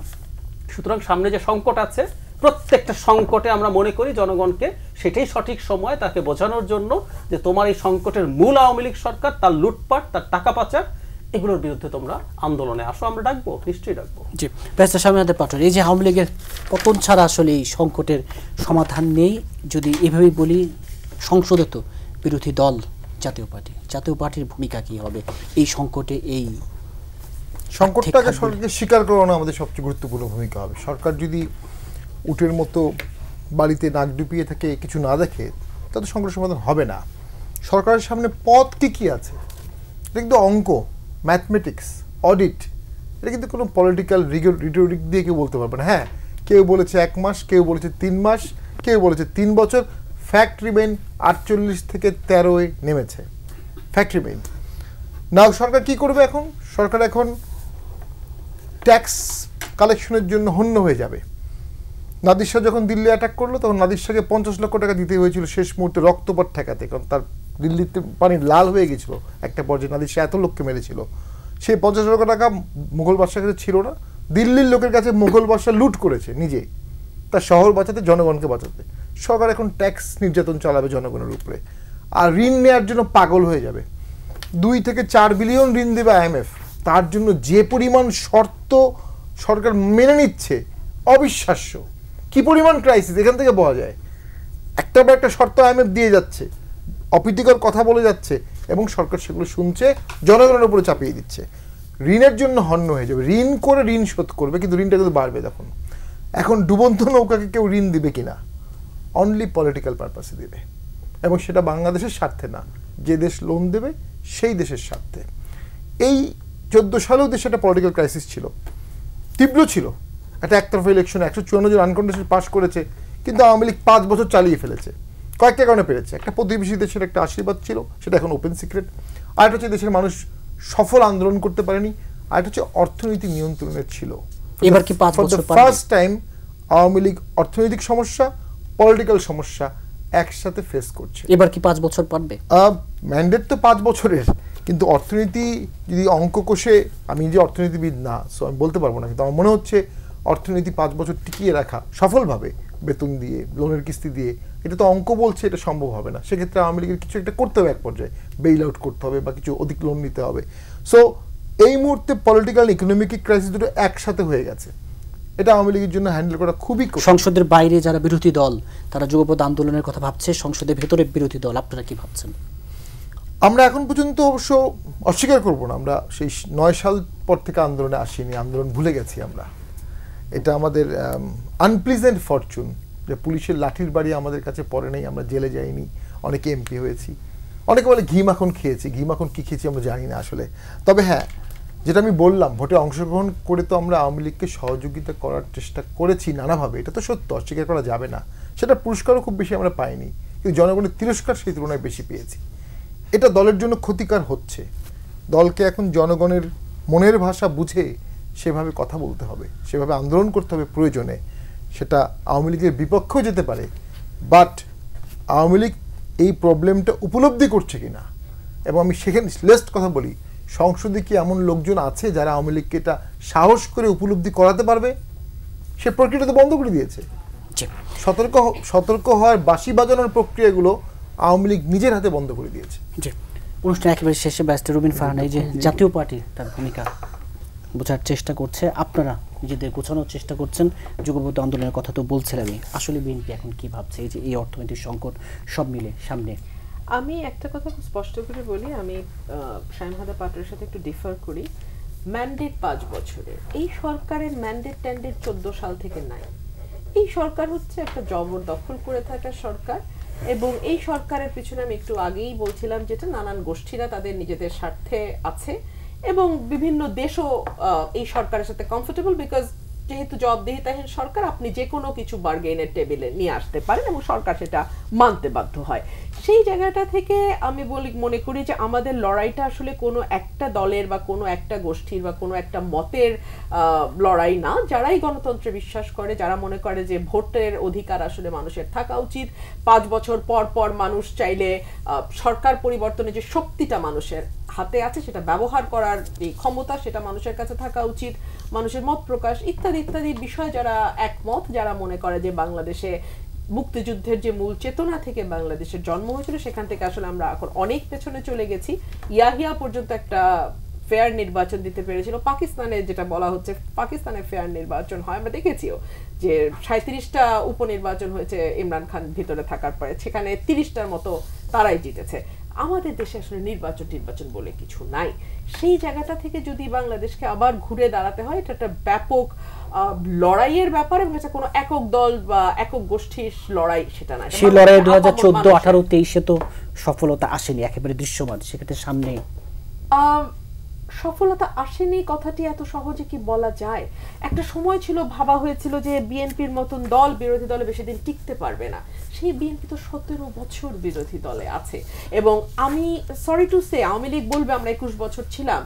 সেই সময়ে যেই সরকারগুলো ছিল, শহীদ প্রেসিডেন্ট জিয়াউর রহমান, হোসেন মোহাম্মদ এরশাদ এবং দেশনেত্রী বেগম খালেদা জিয়া, আপনি যদি কম্পেয়ার করেন এই আওয়ামী লীগ রেজিমের সঙ্গে গত 15 বছর ধরে যার মুখোমুখি বিরোধী দলকে হতে হচ্ছে, তারা প্রত্যেকেই ফেরেশতা। এর মধ্যে তো শহীদ প্রেসিডেন্ট জিয়াউর রহমান এবং দেশনেত্রী বেগম খালেদা জিয়া, তারা তো জনগণের ম্যান্ডেট নিয়ে ক্ষমতায় আসা সরকার এবং আজকে বাংলাদেশের অর্থনীতির যে মূল ভিত্তি সেটা তাদের হাত দিয়ে হওয়া, বাংলাদেশের গণতন্ত্র, বহুদলীয় গণতন্ত্র থেকে শুরু করে মত প্রকাশের স্বাধীনতা শহীদ প্রেসিডেন্ট জিয়াউর রহমানের হাত ধরে হওয়া।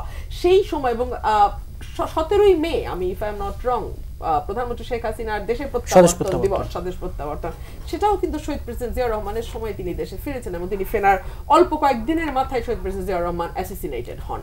তো এই সকল কিছু যদি আপনি বিবেচনা করেন, আপনি আসলে এই 17 বছরের মতন কঠিন সময় বাংলাদেশের রাজনীতিতে কোনোদিনও আসে নাই এবং এই সময়টাকে শক্তভাবে পাড়ি দিয়ে ইন্টিগ্রেটেড থেকে দলের জন্য জান প্রাণ বাজি রেখে আমার দলের নেতাকর্মীরা প্রমাণ করেছে যে তারা আসলে যে কোনো কিছুর জন্য প্রস্তুত। বাংলাদেশের মুক্তির জন্য তারা যে কোনো ত্যাগ স্বীকারে। ব্যারিস্টার সেলিম আলতাফ জর্জ, বাংলাদেশের মুক্তির জন্য বিএনপি যে কোনো ত্যাগ স্বীকারে প্রস্তুত।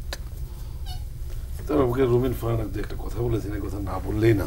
হাতে একেবারে সময় ছোট্ট করে জেনারেল জিয়ার কথা উল্লেখ করেছেন। জেনারেল জিয়া নির্বাচিত ভাবে দেশে ক্ষমতায় এসে কি করেছেন, মানে কিভাবে নির্বাচনে ক্ষমতায় এসেছিলেন। সেনাপ্রধান থাকা অবস্থায় সমস্ত ক্ষমতা নিজের হাতে কুক্ষিগত করে তারপরে উনি সামরিক আদেশে সংবিধান সংশোধন করেছেন। কোথায় আপনার গণতন্ত্র, কোথায় জনগণের ম্যান্ডেট? এই সমস্ত কথাবার্তা দীর্ঘদিন যাবত ওনারা বলছেন। 17ই মেতে মাননীয় প্রধানমন্ত্রী দেশে এসেছিলেন, তার বাড়িতে ঢুকতে দেওয়া হয়নি। আজকেই 17 মে, ঠিক আছে, তার বাড়িতে ঢুকতে দেওয়া হয়নি, ওইখানে পর্যন্ত গার্ড বসিয়ে রাখা হয়েছিল, তাকে বাড়িতে ঢুকতে না দিয়ে বের করে দেওয়া হয়েছিল। তো এইগুলো কোথাকার কথা ওনারা বলেন? এই সমস্ত আপনার এই সমস্ত কথাবার্তা মানুষের কাছে দীর্ঘদিন যাবৎ বলছেন, বলতে বলতে মানুষের কানেও ঝাড়াপালা ধরে গেছে। এই সমস্ত মিথ্যাচার শুনতে শুনতে বিএনপির এই সমস্ত কথাবার্তার প্রতি মানুষ বিশ্বাসযোগ্যতা হারিয়েছে, রাজনৈতিক নেতা হিসেবে ওরা ধীরে ধীরে আস্থা হারিয়ে ফেলেছেন, যারই ফলশ্রুতিতে ক্রমাগত এই 17-18 বছর যাবৎ সমস্ত জায়গায় বলা হয় যে আপনার 14তে পারেননি, 18তে পারেন, 24-এ পারেননি, তারা কবে পারবেন? ওনারা কিন্তু একই জবাব দেন যে আন্দোলন তো আর একদিনে হয় না, আমরা এটা আন্দোলন আবার জমাট বাঁধবে হয়ে যাবে। তো আমরাও আশা করি অনাগত কাল ধরে এই সমস্ত আন্দোলন চলতে থাকুক, কিন্তু বাংলাদেশের মানুষকে এগিয়ে নিয়ে যাওয়ার জন্য আওয়ামী লীগ যে স্ট্র্যাটেজি, সেই জায়গায় আমরা একদম ফোকাস রেখে এগিয়ে যাওয়ার জন্য প্রত্যয় নিয়ে কাজ করে চলেছি। জি, একেবারে শেষে দুজনের মন্তব্য শুনে ডাক্তার জাহিদুর রহমান, যে আওয়ামী লীগ প্রত্যয় নিয়ে এগিয়ে যাচ্ছে, আপনারা বলছেন প্রত্যয় এগিয়ে গর্তের দিকে যাচ্ছে দেখছি, মানে একটা গভীর গর্ত, ওর মধ্যে নিয়ে যাচ্ছে। আমাদের আর উপায় নাই, যেহেতু তাদের হাতেই সবকিছু, আমাদের টেনে হিচড়ে, মানে আমরা পেছনে যাচ্ছি না, যাবি না মানে গলায় গামছা দিয়ে টানা আছে। জর্জ বলছিলেন যে এই টেনে হিচড়ে নামানোর কথা তো দীর্ঘদিন ওনারা আমাদের টেনে হিচড়ে গর্তের দিকে নিচ্ছে না। টেনে হিচড়ে নামানোর কথা বলছি, নামাতে পারে না, একটু গভীরভাবে চিন্তা করলে এটা কিন্তু বদনাম। আপনাকে বুঝতে হবে, আপনি এত বেশি অপ্রেসার, আপনি এত বেশি নির্যাতনকারী, আপনি এত বেশি বিভৎস সরকার যে আপনাকে নামানো যাচ্ছে না, এটা ভালো কথা না। ওনারা এটাকে গর্ব করে বলেন, ওনারা আসলে নিজেদের একটা তীব্র সমালোচনা করেন এটা দিয়ে। একেবারে শেষে ব্যারিস্টার স্বামীহতা পাটোয়ারি, এই যে হ্যাঁ, মানুষ আন্দোলন করতে পারেনি, এটাই আওয়ামী লীগের কনফিডেন্সের একমাত্র কারণ কি হওয়া উচিত? আর কি পারলো, মানে সব কিছু মিলিয়ে। আরেকটা জাহিদ ভাই খুব ভালো কথা বলেছেন, এই যে পাকিস্তান এত কিছুর পরেও দেখা যায় কিভাবে যেন ভাইব্রেশন সৃষ্টি হয়ে যায় পলিটিক্যাল, কখনো জুডিশিয়ারি, কখনো ভোট, কখনো পার্লামেন্ট। বাংলাদেশে পলিটিক্যাল টার্ন সৃষ্টি হয় না, ভাইব্রেশন তৈরি হয় না। মার্শাল লর সময় পলিটিক্যাল ভাইব্রেশন তৈরি হতো, কিন্তু এই সময় হচ্ছে না। এটাকে কি বলবো আমরা আসলে? এখান থেকে একটা টার্ন কিভাবে আসবে? আওয়ামী লীগের নিজের কিভাবে এখান থেকে উদ্ধার হবে? আওয়ামী লীগ নিজেও তো এই আবর্তে পড়ে গেছে, তার দল, তার দলের নমিনেশন, তার দলের এমপি হয়, এগুলো সবই কিন্তু একটা অপরাজনীতির মধ্যে অনেকাংশেই পড়ে গেছে।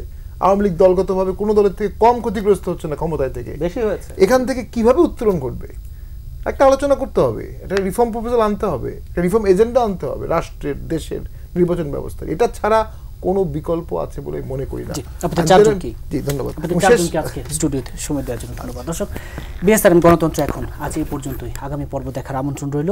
সে পর্যন্ত ভালো থাকুন, সুস্থ থাকুন।